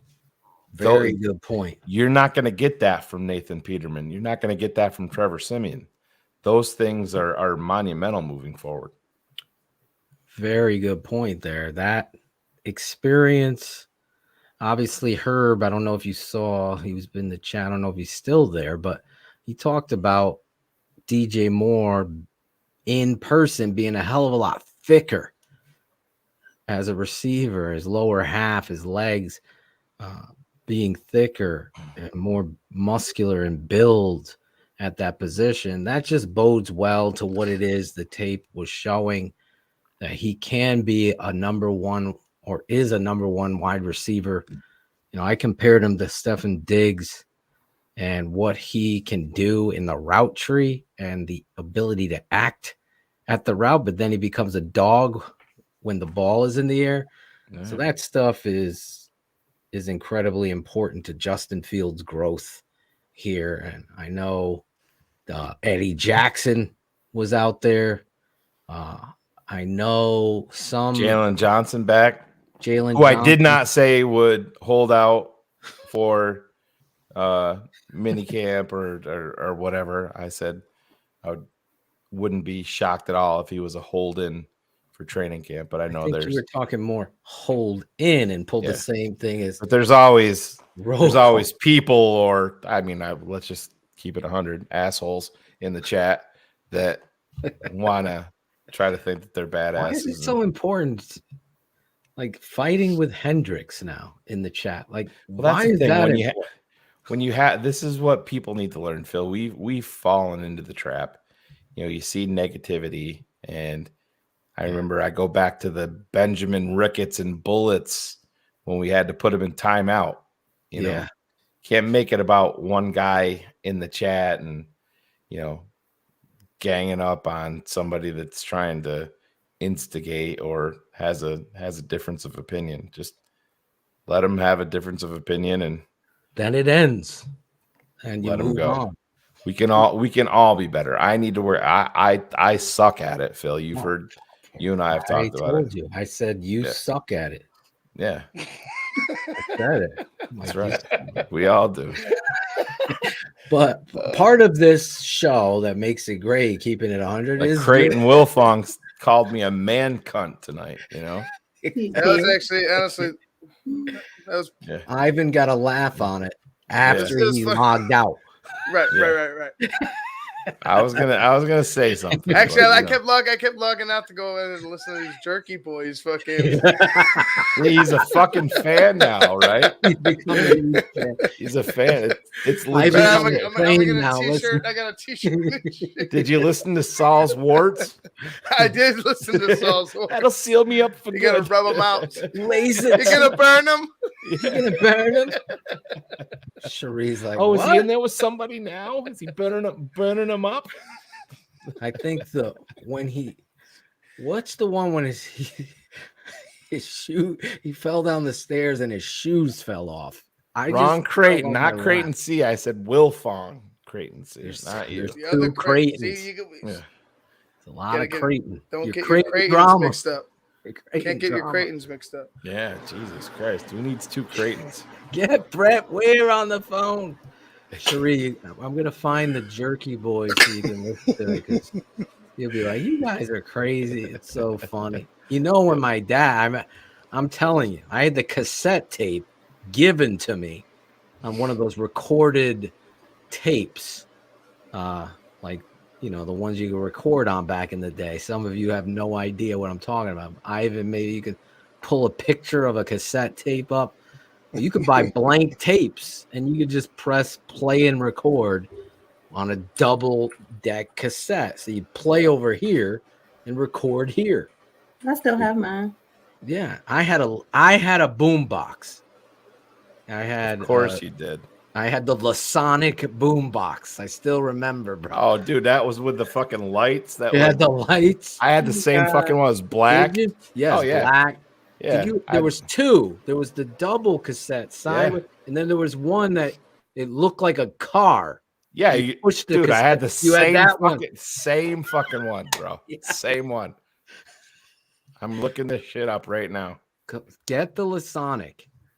I had a flashback to the 80s this week. Dude, it was like my birthday. There it is. Night. There's one of the cassettes. So you take that. This was being passed around in my senior year of high school, and it said Jerky Boys. This is 1991.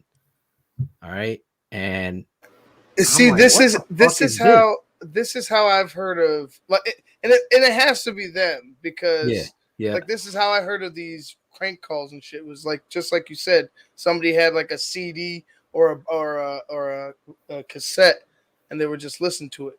Oh my god, dude. So anyway, I play this cassette. My uncle who passed and my father, they're both Italians from Brooklyn, right? So listening to fucking Frank Rizzo, that was his name, as the Rizzo.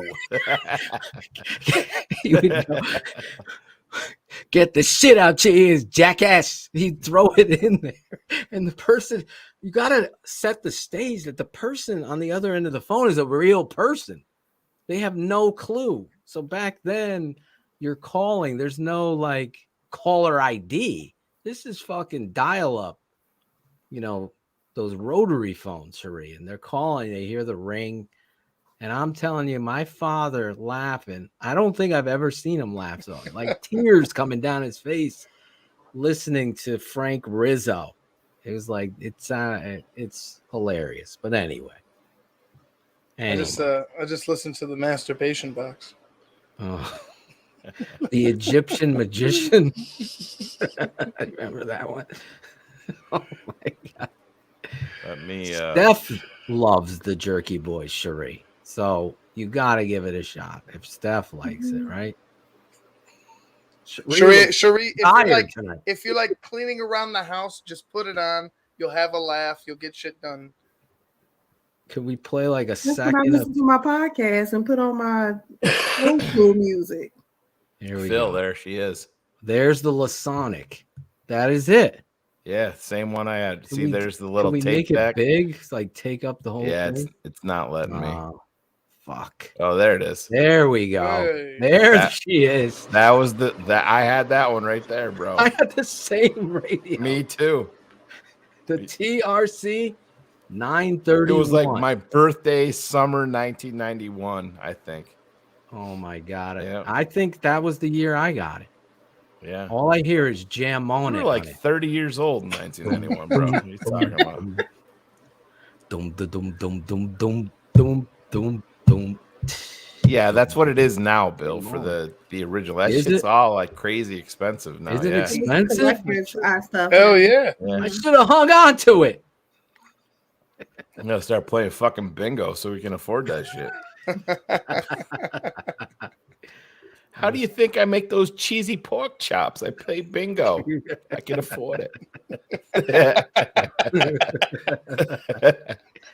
Oh my god.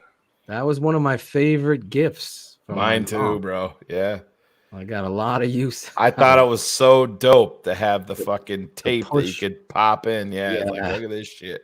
Oh and then the lights. I always loved the lights. And it that was only upper actually, light looked like the kit, the Knight Rider car, right? but it was actually a mirror on the top level. There was only 2 rows of lights. The oture one was just a mirror. That's right. Yeah. They reflected it, made it look like 4 going like this. Yeah. Cherie don't care. Look, Cherie, what was the best present you ever got? Gift? Christmas or birthday? For me, gosh, it probably was my Barbie dream house. Oh, God. Oh. I am still a girl, guys. You still have it? No, my mom has one of them. I still have a lot of my older toys. Like I have a collector's holiday Barbie. Still in the package in her red Christmas dress. My mom kept all of that. She keeps all of that in the attic. I can't even touch it. Wow. I still got all my board games, Mall Madness, Candyland, all that stuff. Yeah. Best present you ever got, Ivan? My brother got me a PS5 this past year, so I'll just say that. Wow. That's a very thoughtful gift when we were trying to go old. Like, you want me to go old school? I mean, like that's honestly that's my favorite. Ivan gift. Vargas keeping it 2023. Oh man, shit, I can't. I mean, like honestly, maybe like the PS1, something like that. Like those are.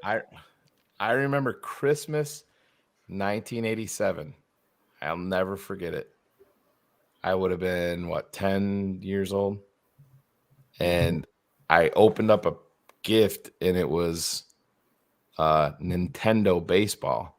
And I remember looking at my mom. I'm like, I don't have a Nintendo. She's like, what? I thought you did. I'm like, no. And she's like, oh, I'm sorry. And then, of course, the next gift was she fucked up the order that she was giving the stuff. Next one I opened. But I remember never asking for a Nintendo, like the original. Really? Yeah, the original Nintendo Entertainment System. Remember with like Duck Hunt and all that shit, the dog that would laugh at you? Yeah. I always remember. I'm like, I can remember opening it up and being like, my mom is such a badass. I never asked for that. And I got it. And I can remember my playing Christmas night, and a friend of the family, I don't know why I remember this, but she went into labor and my sister was her Lamaze coach. And she's like, Shane. I'm like, yeah, Carrie, what's up? She's like, is Terry there? And I'm like, she's upstairs. She's like, you got to go get her. I'm going into labor. We're going to go to the hospital. And I'm like, I'm in the 8th inning on my baseball game. I can't. Like, go get her. Go get her. I always remember. Yeah. And her daughter Beth was born the next day. Yep. Mine remember that. Was Coach O, and my mom pulled the Red Ryder BB gun trick on me because all I wanted was the Atari 2600. I remember like sitting with my best friend, Philip Pia was his name, across the circle. There was 2 Phils and 3 Phils on the street. My dad, me, and Phil Pia. But it's not Philip Pia. Everyone, we started just calling him Pia. But we were laying in the grass looking up at the moon. Imagine if you could control the football game like on TV. We could control it. And then all of a sudden, Atari came out. And you could control these tanks and asteroids and combat. Yeah. So I begged my mom and dad. That's all. All the gifts were open. I'm like, damn, we didn't get it. My sister's looking at me. And then my dad's like, wait a second. What's that sticking out right there? behind that couch, and there it was, and it was like my we parents won the used to do Super the Bowl. same thing. Like when Oh my all of God. us, I was quite a bit younger than my sisters, but at the end of Christmas, there would always be like one more gift, but it was for like all the kids. Yeah. I can remember getting an Atari that way, but I always remember like hooking it up. My dad would be like, that not on the good TV. It's gonna ruin it. It's gonna ruin it. So we'd be at like the 13-inch the black and black white Quasar. And I'm like, motherfucker bought us an Atari. Gotta play fucking Pac-Man in black and white. What the fuck, Dave? You had to put it on, what was it, UHF? Yeah, I remember the little box in the back. Yeah. Yeah, the Channel 4. Put the screws in the thing, and then you'd have to Pitfall. Oh, bro, we're so old. Rainbows were in black and white. That's how old we are. This man. motherfucker was rich because Salerno. Oh fuck yeah! I can remember asking. I remember asking my mom for like the. I remember asking my mom for the Millennium Falcon. She's like, "Oh yeah, sure." I still ain't got that shit. I asked for this aircraft carrier too. She bought me like the Ewok Village from like a fucking garage sale, and it was missing like fucking Wicket W. Warwick, the main fucking Ewok Star Wars, dude. Oh my god. Oh my god. Yeah, I don't have that. Like, you know how a lot of people, like what you're saying, they have that story of, man, it was a toy that I always wanted and never got. I'm not gonna lie. I didn't come from a rich background, but I was spoiled because I always just asked for one thing from each person. So I always got what I wanted. Listen, See, I would always ask, and I never got. I always got what I always got, like clothes. I mean, I did get like some. I haven't got nothing. I got a PlayStation. You know, at one point, like there was a Sega Genesis involved. I remember, like I was happy about that. But other than that, like if I asked for like something that I really wanted, they were like, "No, we ain't doing that shit." But yeah. Oh, I knew who to ask for the big gifts for. Yeah. That was my grandparents. That's where I got that from. Yeah, my dad was the dude that he would always be real quiet and not say shit, but then he'd go play poker like 3 days before Christmas, and if he fucking hit, he'd be like, "Oh, yeah, you're getting a big something. We're getting something for Christmas. It's gonna be fun." But how'd you get this Atari, Dad? Well, don't tell your mom, but Bill down the street ain't got fucking ham for Christmas this year because he can't afford it. Daddy cleaned him up. Poker table. It's funny, Don. Actually, our neighbors, or they were in like another street. They weren't actually our neighbors. They became friends. The guy was the president of ColecoVision. He was friends with my dad, and he ended up giving us like ColecoVision. So I ended up having that, but I wanted nothing to do with that because all I wanted was Atari. Yeah. But then I found out Coleco had football on it, and it was a game. I can remember showing right. You know, it's funny. You go on like Facebook and it'll show like 30 different controllers, and it was like, what was the first controller you used? You go all the way to the upper left-hand corner, and it's like the first one, the black one with the orange button and the stick. Riley's like, "What is that?" And I'm like, "That was our joy. That was like a badass joystick back in the day." Like, yeah, like high tech, trying to do track and almost field, breaking that shit. Yeah, exactly. Pitfall. Remember Pitfall? Oh my god, that was like my favorite. Pitfall. Yeah. River Raid. Joust. Did you play that? So my favorite off the NES, was California games. Mm-hmm. Oh, like with the hacky sack, dude. The fucking hacky sack. The disc throw. You had the BMX bike, or was it a mountain bike? Yeah, the BMX bike, and you have the surfer. Yeah. California games. I like Paperboy. Yeah, I remember Paperboy. I used to love Paperboy was Coleco, I believe. That was. Did you ever play RC Car on Nintendo? No. Where you could make it drift around the corners and shit. Wait, was that the one that was in the arcade? And you could spin the wheel and it would go. It was like a remote control car, and that's what you're. I can remember my dad. Like I said, my dad had some friends that probably weren't real great people. 10-yard fight. Oh he'd my pop open his briefcase and he'd have all these Nintendo games and be like, "Well, He's like $5 a game. And I'm like, okay, you know.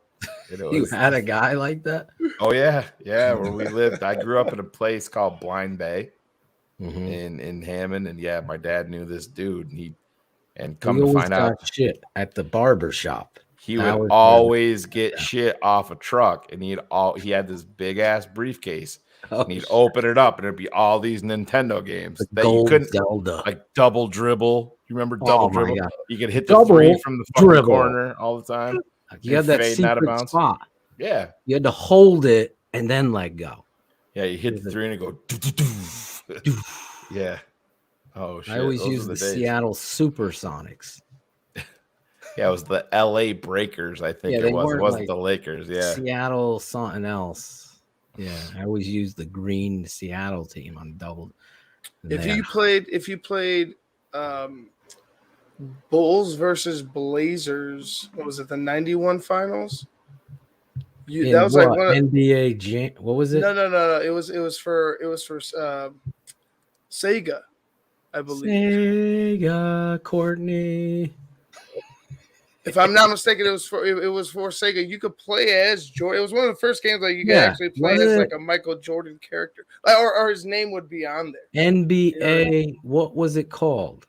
And the first one, it was NBA Live. Thank you. NBA Live. Yes, I played that game. I had the Genesis. Yeah, there you go. The Sega Jordan Genesis versus Bird. Yeah. You know why I bought the Genesis before Nintendo? I ended up getting both because Sega Genesis had Madden. And I remember trading in everything to get Genesis and Madden. The first Madden cartridge, I had it. Sega Genesis used to have a game. It was called NFL Game Day. And William Floyd was on the cover.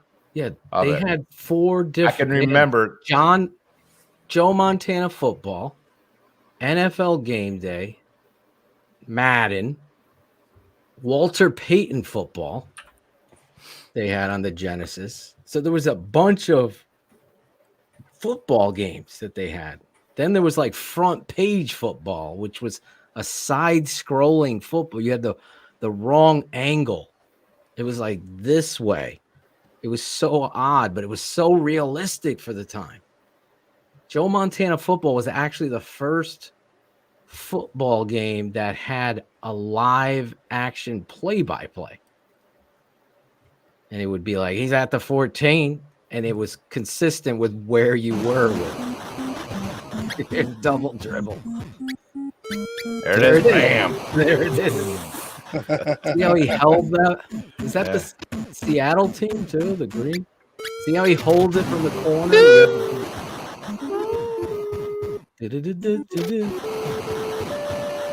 Then they had the anime. He's like, Grandma, can I have double dribble? Sure, baby. The corner 3 fade. I was all about Punky Brewster and Barbie. This was the shit back in the day. There's a site this dude was sharing on Instagram on one of those reels. But you can go to the site and play all these fucking games on your computer. I think this is what Bratcher does full time now. I'll be right back. Way to go make some pork one. chops. I knew it. I knew he wasn't making that one. Oh my god!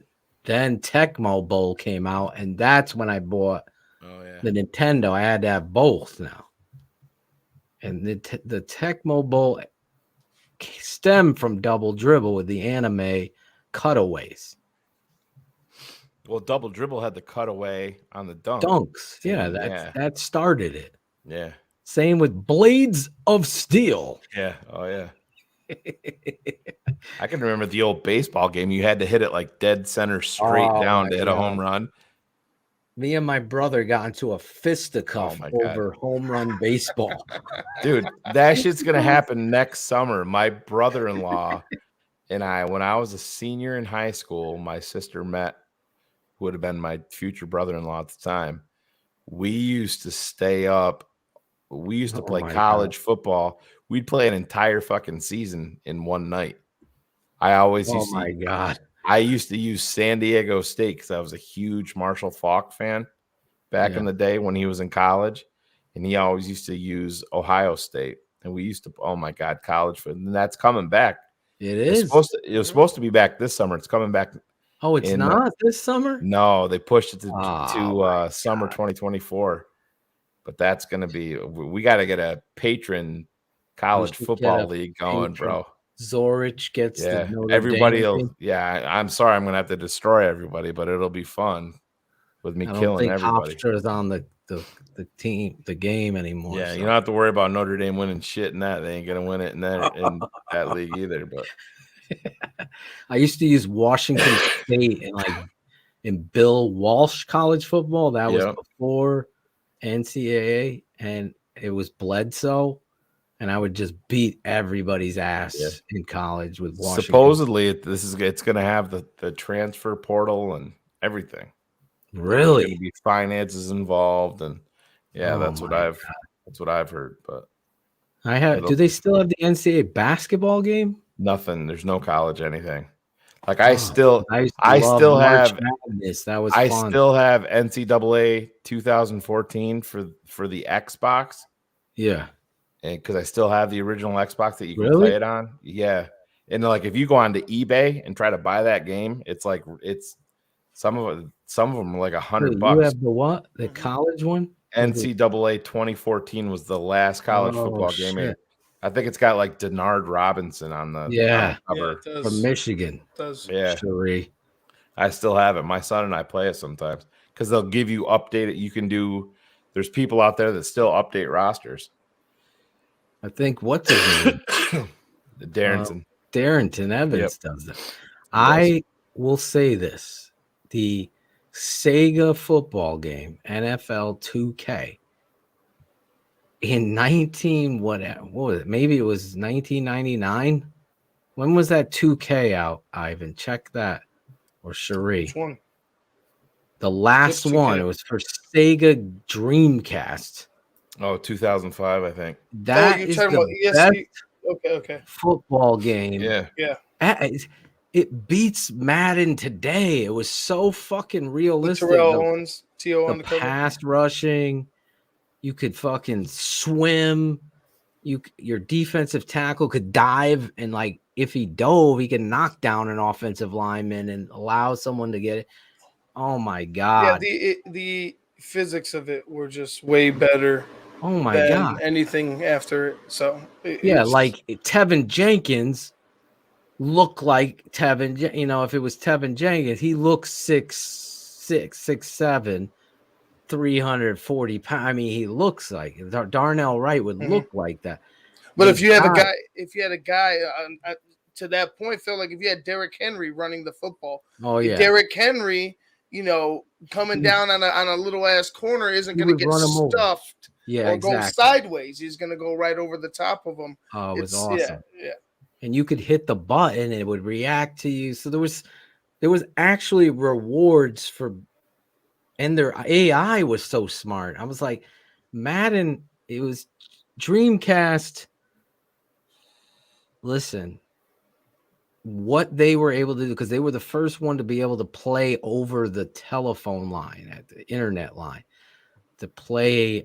You could play your buddy that was not at your house. Dreamcast did that. They were so far ahead of the game. Exactly, Crazy Cujo.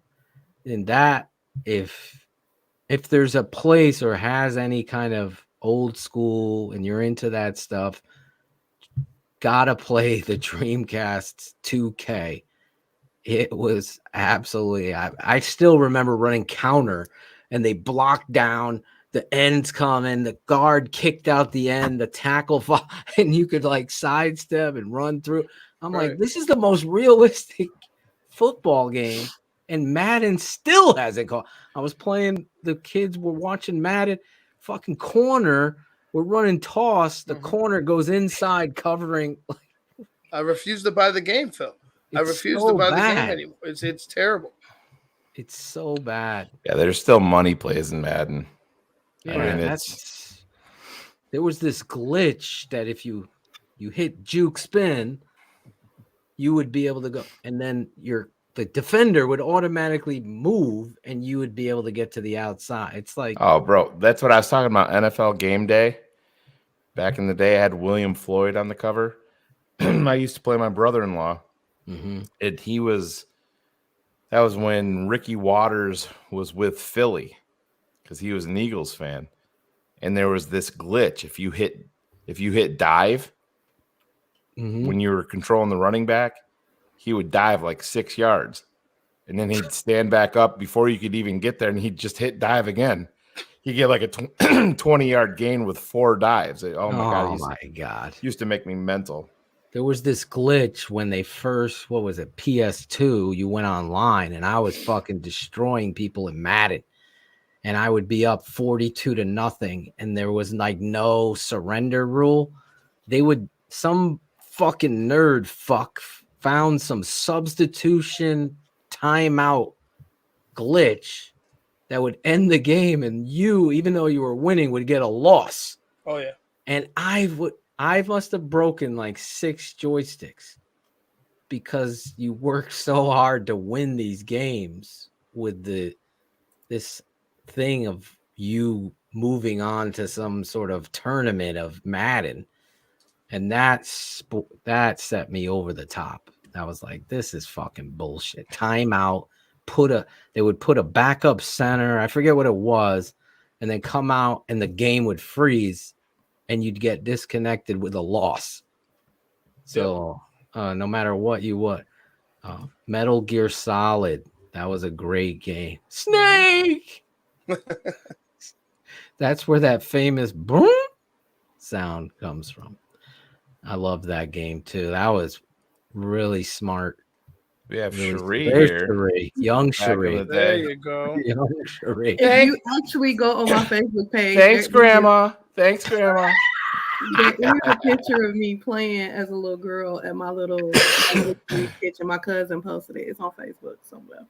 Were you with Steve Zimmerman playing with My Little Pony? Oh my God! You want to tickle my Pikachu? Oh wait, that's a different show.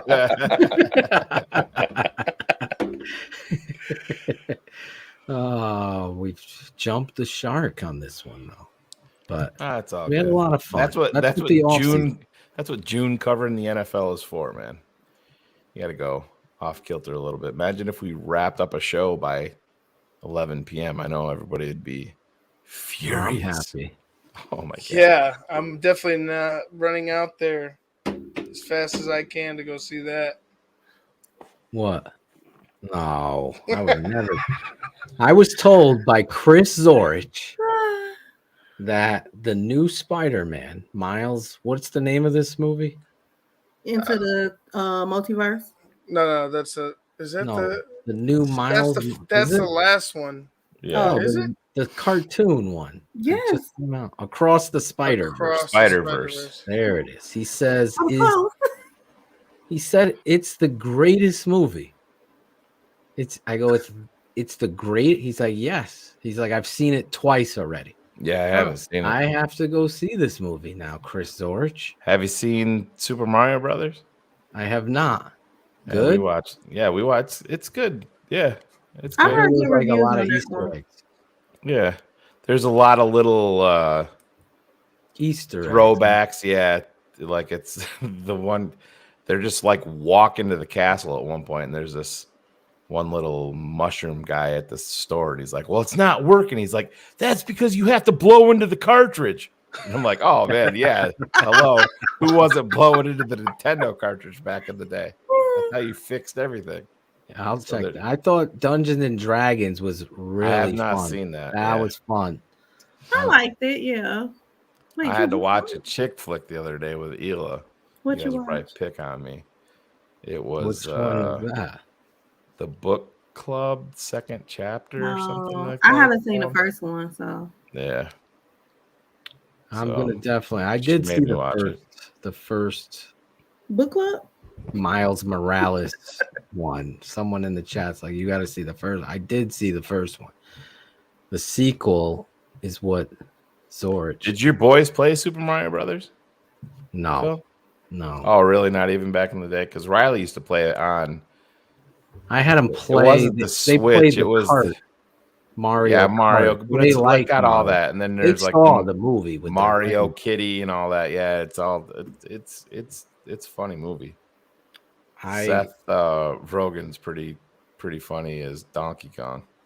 I'm trying to get Frank Caliendo on the show. I almost got him on this show. Gotta get Sean Evans too, the chicken wing guy. You know, the dude that does all the interviews while they're eating hot wings, and they keep on getting hotter. He's a massive Bears fan. Yes, is he the one from bald guy? He was in the Bears. He was in the NFL shop. I didn't. Commercial. I don't know who he is. I know the dude from. Shit, I just lost the show. The girl, the 3 roommates that are guys. The new girl? New girl, yes. Zoe Deschanel? Yeah, no, the dude that's her boyfriend, or they have they love each other, but they never commit till that dude is a huge Bears fan. And he's a fan of the show. So I've been trying to get him on the show too. I'm sorry, I forgot his name. And Ashton Kutcher. Can we get Ashton Kutcher? Yeah, he's been reached out to I would 2 love or to. 3 times. Come on, Ashton. Love the show. It made you laugh. But yeah, Evans would be great to get on. I don't know him. Caliendo grew up a Packers fan, but his ability to imitate people. Denver about to go up 2-1, Ivan. That's it. Yeah. Feels like, who's Denver? Nuggets. Talking about the Broncos? Nuggets. Can you name one Denver Nugget player? The big Polish guy, Jacek. Jacek. Polish guy, Jacek. Serbian. Is he Serbian? The Serbian sniper. What's his name? Jokic. I know, I can't mess it up. Jokic. Yeah, feels like I had Jokic back at Hofstra. I did, bro. And they used to Crew X. Have you ever heard of that? Oh, yeah. It burned the fuck out of you. Yeah, it got rid of your Jokic because minutes. it burnt your fucking skin off. Right. Yeah, but tell me I'm not telling the truth. Dude, you're telling the fucking truth. I will tell this story. We had doubles, and it's fucking 90. So you'd go out 8 in the morning. Well, you go 7 and have breakfast. Then you're out there 8 till like 11. Come back to the dorm in air conditioning. It's nice and cool. Get up, and you got this fucking Jokic. And you're like, oh my God. You spray this fucking Crew X on it. You would feel like your fucking whole junk is just burning in fire. Flames. And all of a sudden, it was gone for the second practice, only to return, and you'd had to do it again. Oh, my God. Coming out of the shower, spraying that on. And then the next day, it was gone. So I don't know what the fuck. Probably Crew X is like motherfucking cancer spray. But that was pain. And I never wore a cup. A lot of my teammates never wore a cup. Not even Did you wear a cup, Ivan, playing football? I wore a cup, yes. You did? Oh, yeah. Oh, my God. I never wore the cup. It got you wore the cup, you just didn't play. Oh, that's not the truth. Ivan was the kid's like, is this a face mask?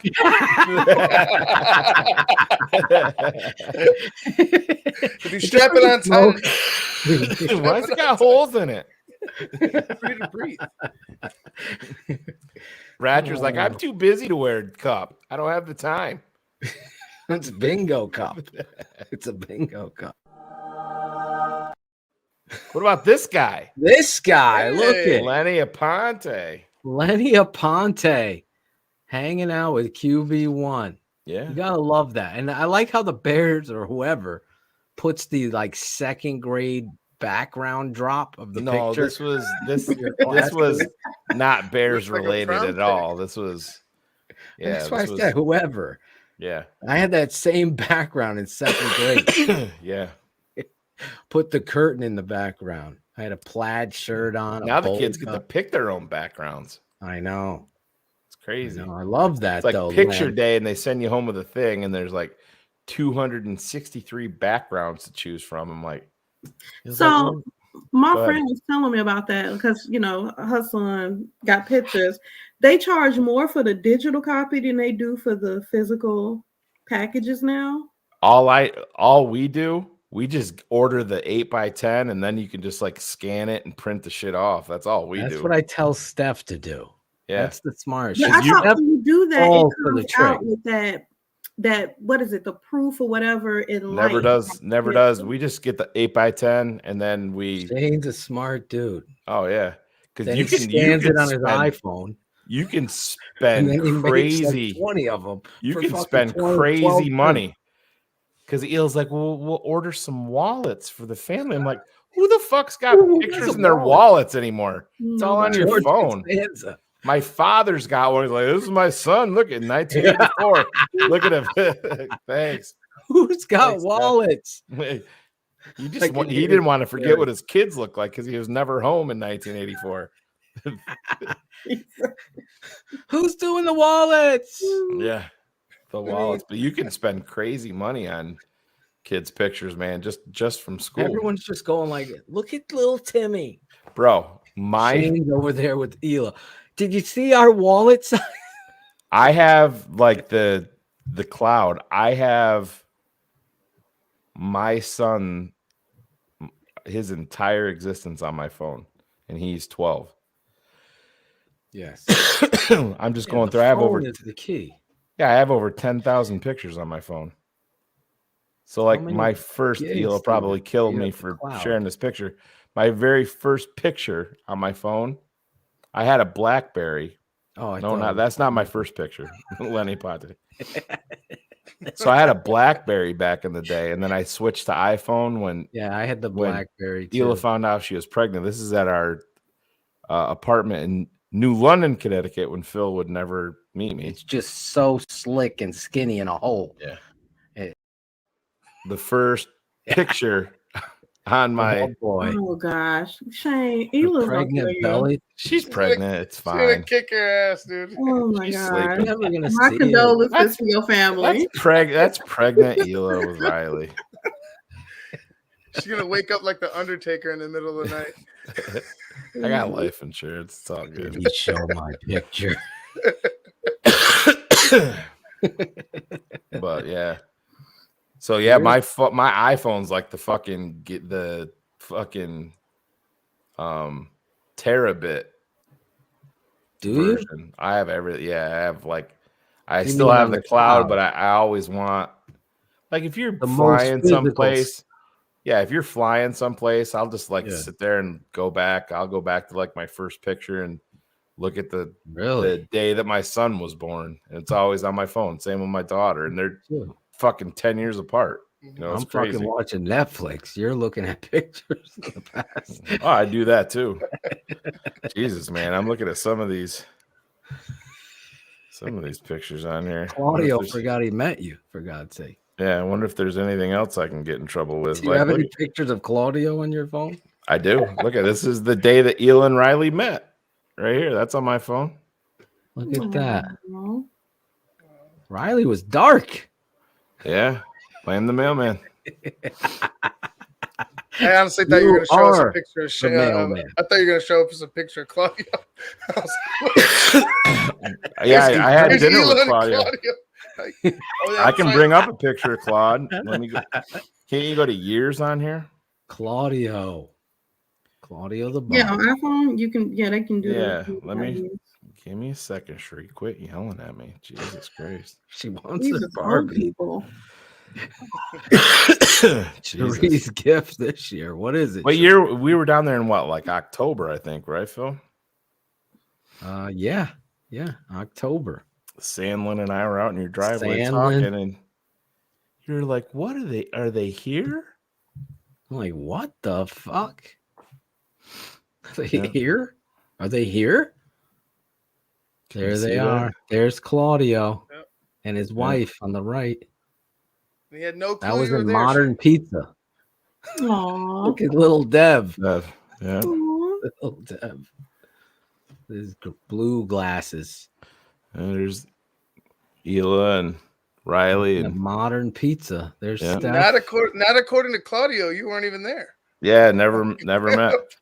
Never met. Jeez. Chris Sandlin. I remember Shane sending me that picture. Like, who's this? I had no fucking clue. I go, I have no idea. Remember that kid? Aww. I'm trying to look back. See. There's some of the goods at Modern. Well, that's Hila looking down, probably figuring out how to kill me. But that's some of the food at Modern. No, that's not that's a Wooden Tap. That was Wooden Tap. Yeah. Yeah, we were there waiting for you. We almost went there. And they almost went there. Yeah, Eel and I are sitting there filling our face, and Phil and Sandlin almost fucking walked in. Yep. Oh my god. That was, remember recording the show? Me, you, and Sandlin downstairs, your old house. Yep, That's old Steph and Ela and Sandlin right there. Down in the house. We'll have to put together a documentary on this. Maybe Sean Stewart. Somebody could put it together. I don't know what happened to Jack Baller. Guy disappeared. He's supposed to put the TTNL documentary together. Logan Frost murdered him. Scuba diving. Yeah, I think Logan left him under the water too long. Yeah, that was me driving Riley to school one morning. He wanted to dress up as Darth Vader to go to school. Some random October day. Well, at least it was in October. Yeah. Oh, man. There's some really good pictures in here. Just going on Shane's pictures. Trying to think. Oh, I got some doozies in here. Cherie, Jesus, all those drunk pictures you sent me. God damn. Oh, shit. I forgot. You think he will kill you? You will not share any pictures I sent. You guys know this guy? I don't think I've ever gone down memory lane while I'm.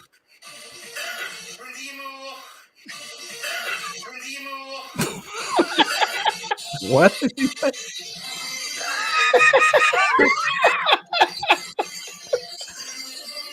Those are real fucking knives too. Knives. Oh my gosh! What the hell? You got the underworld. Oh my gosh! Oh my god! Did you see him wish my dad a happy birthday? Hey, Shane made that a drop too. I did. No, wait. No, we're very economical, my family. Wait, this is the fucking. My god! Oh, here we go. All right, here we go. Oh my gosh! This is my favorite. This is great editing. Oh shit! And he comes over smoking a cig. Oh man! When people are like, "Why do you guys care about Angelo?" It's like, why don't you get it? Then let me do what I hired to do. Angelo, do you remember Greg Braggs? No. That's my studio that I'm in right now. Yeah, being built. Yeah. There it is. Oh man, I got some doozies in here. Well, we've said it all. That was probably my favorite thing. I always laugh at. Is the You like this one? Edit with the jump. Yeah.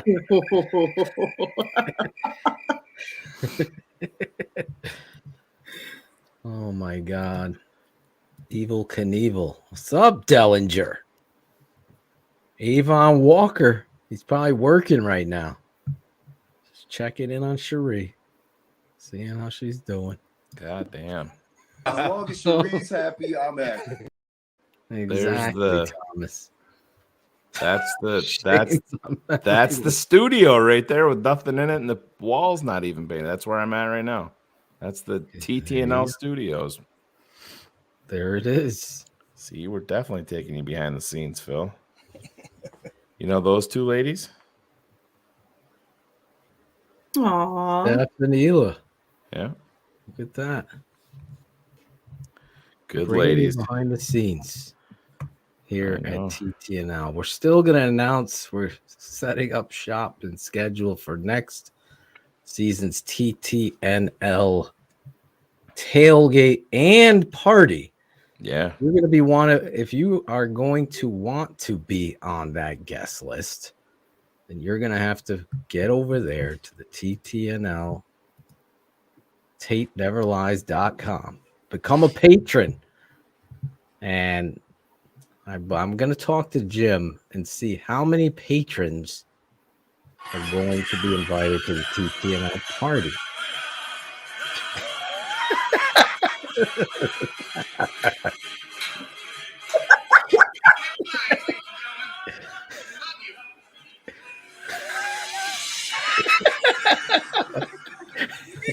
I just love how they're all TTNL drops. Oh yeah.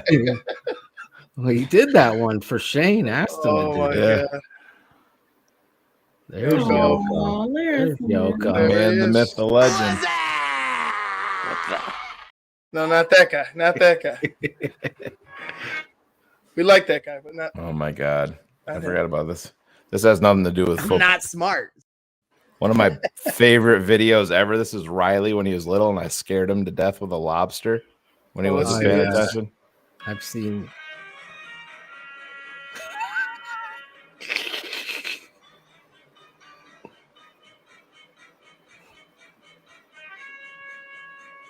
You have it in slow motion.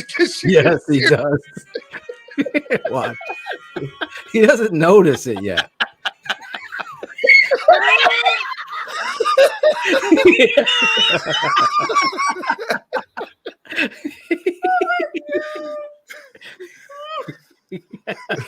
You can't scare the shit out of your kids, man. You're doing it wrong. Oh my God.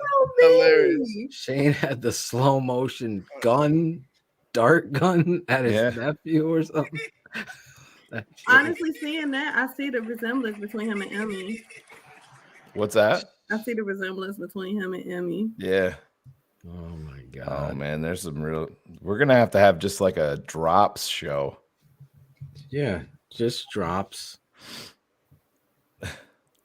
Just drops. Man. So yes, we will be inviting some patrons that night downtown Chicago. Well, speaking of patrons, we're gonna be in Chicago though. What's that? Is it still going to be in Chicago? Because looking at the schedule, it was going to be hard to try to find a game to go to.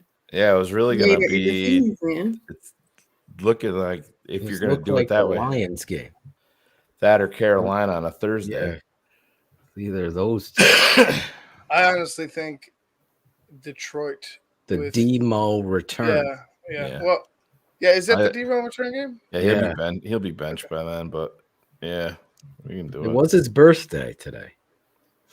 Oh, another Gemini. Happy birthday, David. I wished him a happy birthday. I go, Tate, do you want to wish David a happy birthday? He's like, no. Tate's my guy. Shane loves Tate for that. Fuck that guy. He's not a bear anymore. I was like, okay. You still could say happy birthday in the offseason. Yell at him at the game. Tate's trying to finagle going to camp and a game. But guess what he said, Cherie? He goes, but I don't want Devin and Mommy to go. I just want to go with Daddy. Steph was so hurt. Steph was very hurt. She'll get over it. Shane. Right, Tate? Oh, did I say that out? Are we still like, I watch every game. Mommy don't watch. So he put on blast. Yeah, he did. He's got a point.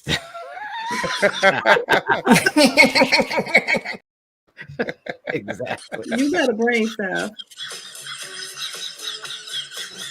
That Matthew Carstensen? Yes, it is. The one and only. Oh my game. Do we know this guy? Aww. Ivan Vargas. It's Yvonne. Yvonne. Yvonne. Watching the Hawks game, I'm like, bro, you couldn't have fucking told anybody? I know. I'm like, you didn't tell us?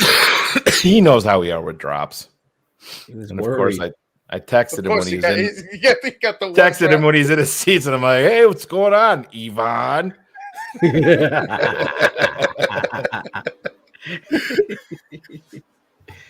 Oh my God. Where is it? Oh my gosh.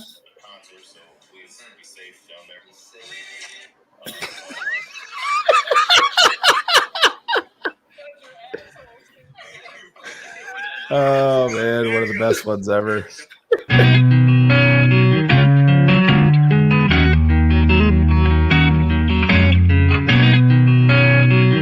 Shout out Tape Never Lies. Shout out. I know you hear me, baby. Shout out. I know you see me, baby. Shout out. We gotta holla at you. Keep it 100 crew. Gotta show love too. Shout out. I know you hear me, baby. Shout out. I know you see me, baby. Shout out. We gotta holla at you. Keep it 100 crew. Gotta show love too. From the fans in the stands to the follows on the gram. Thanks for your support, showing love in the DM. We stay Spencer strong, fight together till the end. Now it's time to shout out worldwide friends and fam. Like the network that keeps it real, 100 crew. So many in the world that I gotta show love to.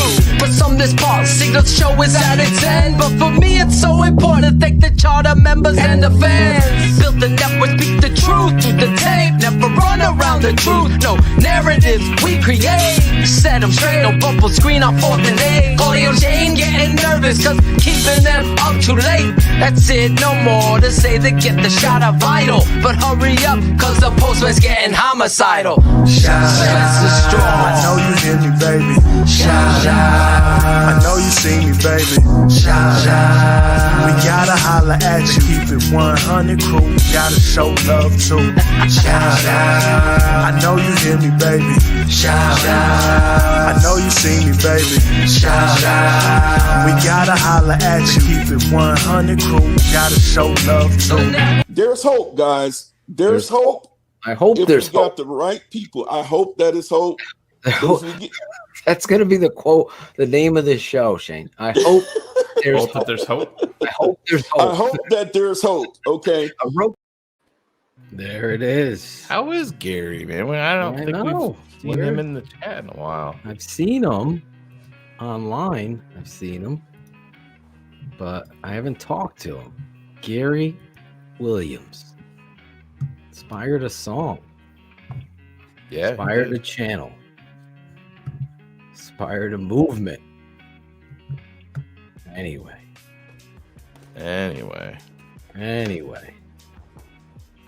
Cherie. Barbie. The moment we like to call shout outs. Would you like to shout out Mattel for building your dream house? Or whoever the fuck it was. It was Mattel. I'm a Barbie girl. Shout out to my parents, grandparents, godparents who all spoiled me and made me the lovely person that I am. There you go. Today, so, but no, thanks for everybody in the chat. Had fun interacting.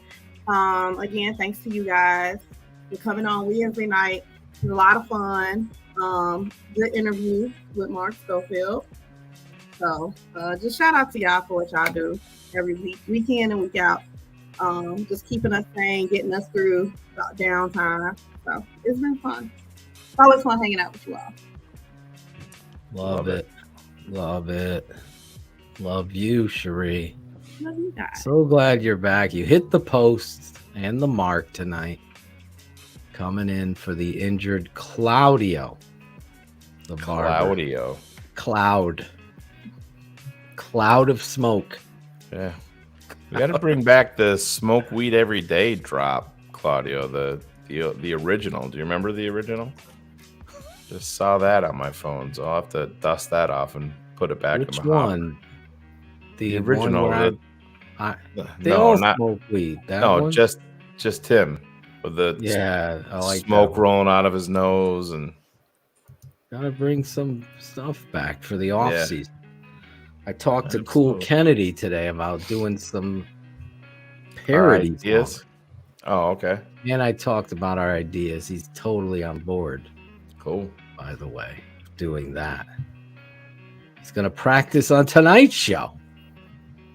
You fuck yourself. No, he's not talking to you, Ivan. Got any shout outs, Ivan? He's on mute. No, not really. I mean, you got it. Yvonne. I got it right before you.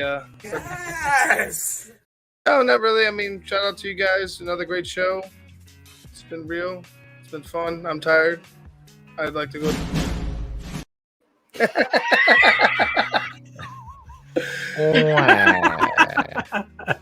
I'm tired. Nope. Unless that dragon was fucking a goat.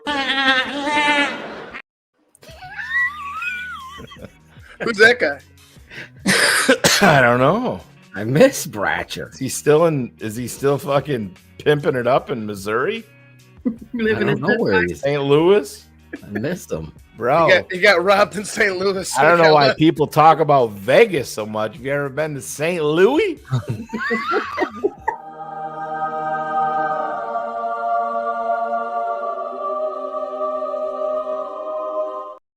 Look at the fucking... Let's throw curls.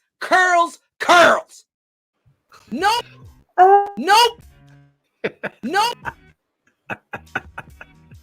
Just keep going. Oh, this Smoke weed every day.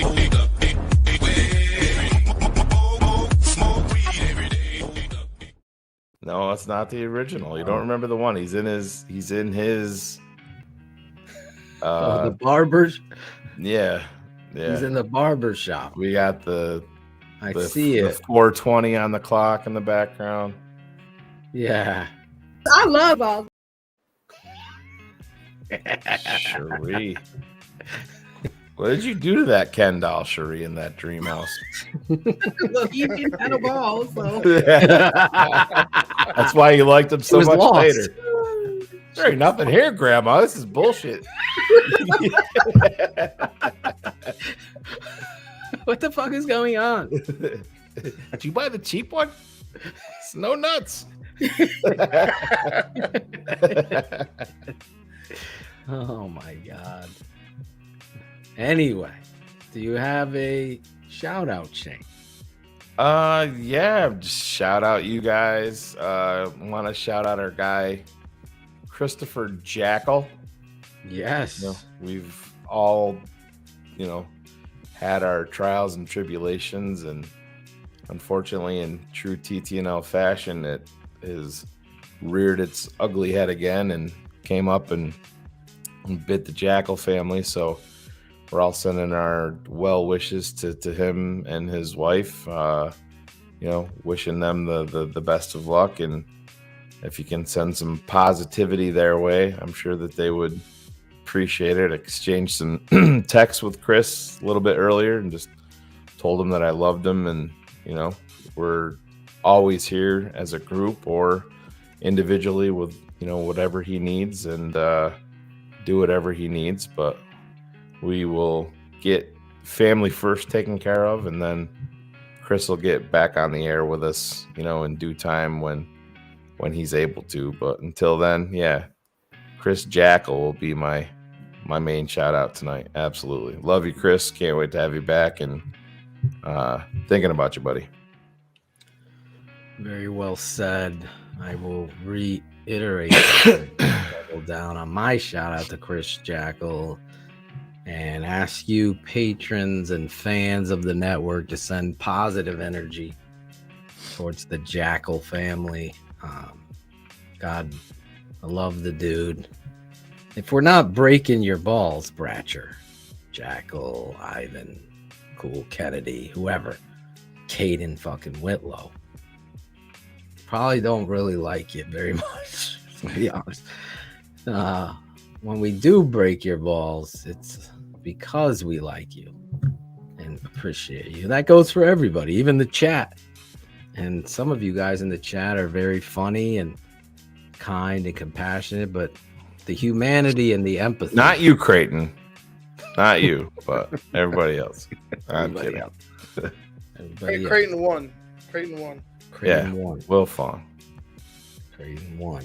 Shout out to all of you guys for making Wednesday nights must-see TV, having a lot of fun. Shout out to Mark Schofield for jumping on, talking some draft and Justin Fields and the Bears.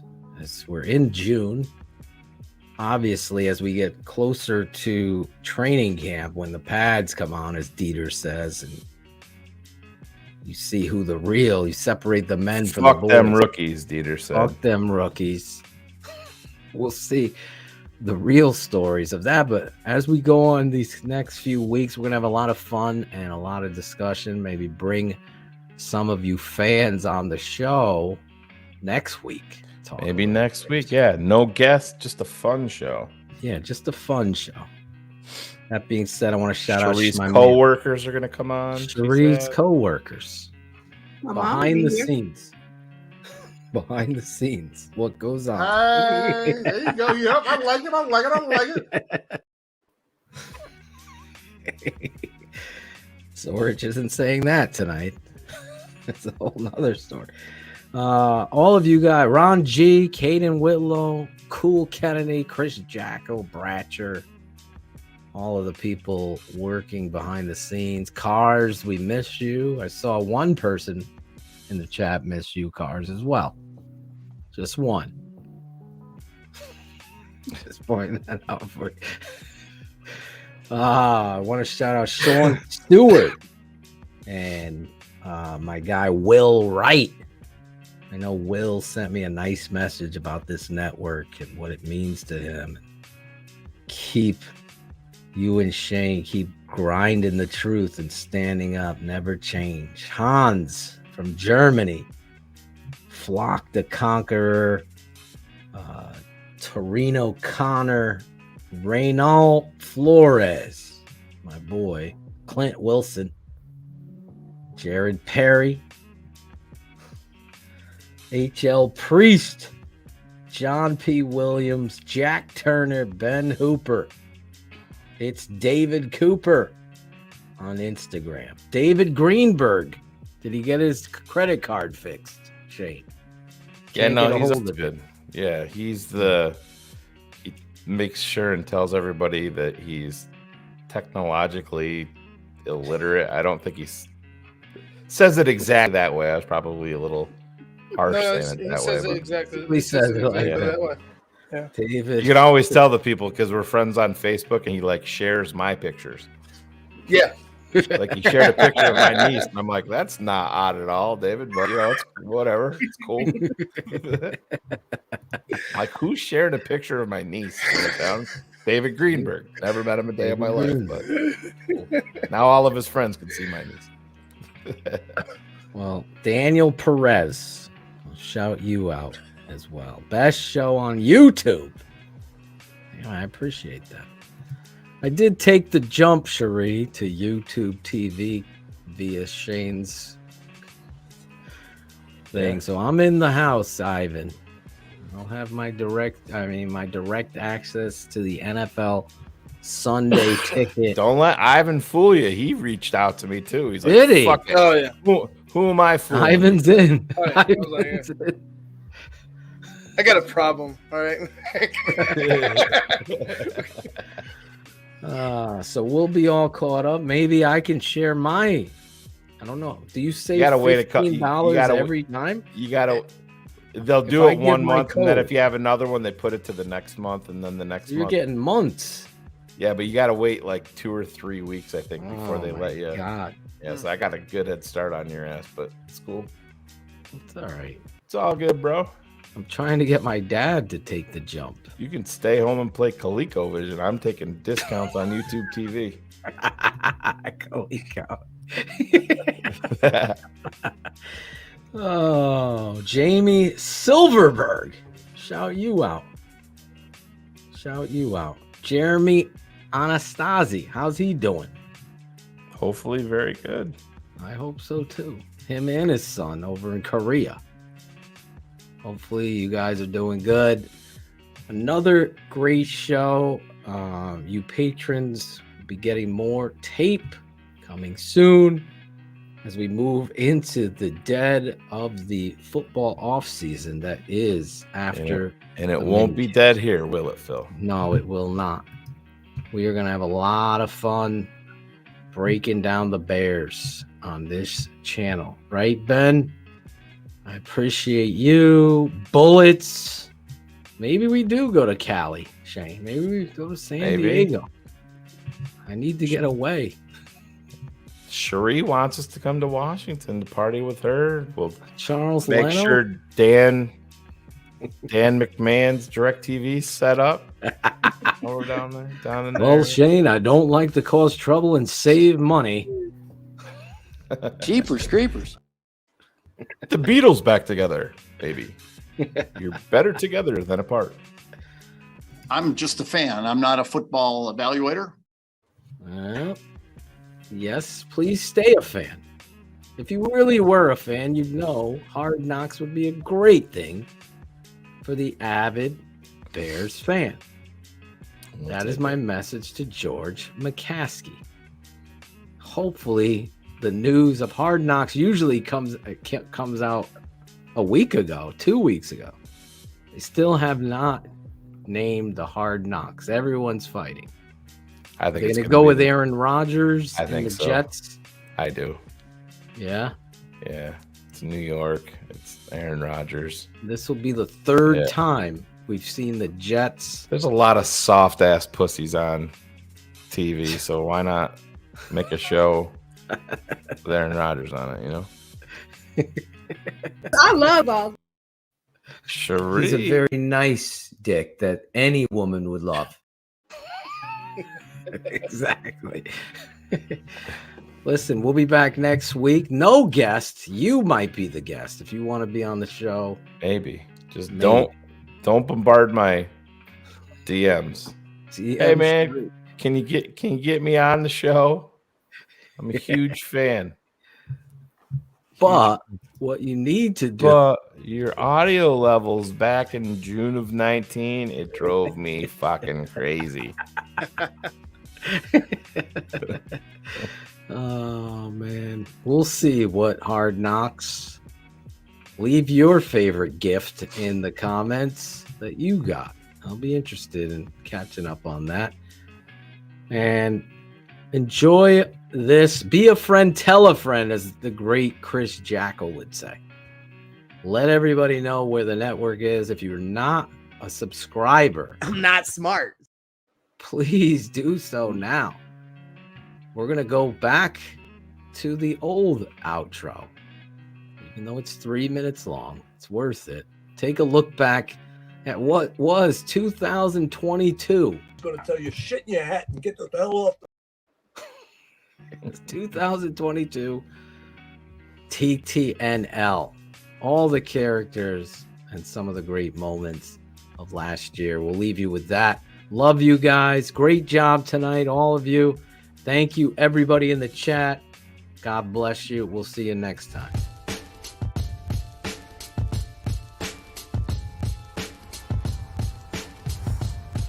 The tape never lies.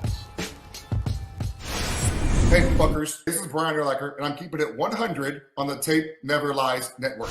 The tape never lies. TTL, the tape never lies. Tape never lies. Are you friends with Adam Rank? I am. Come on. Phil. Damn it. You guys know the tape never lies.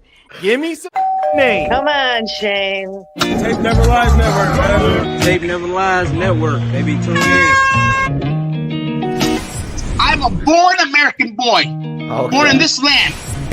I tell you what, man. Preston Abner, I tell you what, man. You could be better in the open field. That's all I said. Brenton Gill's the fucking new punt god. I fucking love it. I love it. I grew a goatee because the only way people knew that I had actually gone through puberty is his hair either had to be here or here, and that was it. These guys will tell you the best abilities is availability. Best ability isn't availability. It's accountability. You fucking nerd fucks. There you go. Yep, I'm liking it. Fuck yourself. Blame it on the bubble wrap. I love all. Jim Larison is faster coming out of the end zone than I see Ebner. It's pretty true. I mean, that's true. The tape never lies. Yeah, exactly. Who's gonna rise up? Jeepers creepers. I'm good. I'm feeling good about this week, man. I'm excited. Yeah! And when we go, I love all. That's gonna get old. Good, man. That's good. More podcasts we listen to during the season and during the off-season. Network, baby. Sure. Have you watched The Matrix yet, dude? They never lie. So, man, I fucking fucked up. But Tackle did the grave digger on my ass. I was like, oh, man. Claudio hired him to draw logos because he's unemployed. Ours was also supposed to be named after Dionne Warwick. That's so strange. Give me some fucking names. You know how cold it is here, guys? I'm doing this for you. I'm doing this for you, you know. I got it up. Watching the Tape Never Lies Network, but her face can't. She gotta work that ass for daddy. Oh, oh, work that ass. Gotta work that ass for daddy. Yeah. Smoke weed every day. Smoke weed every day. I know I will.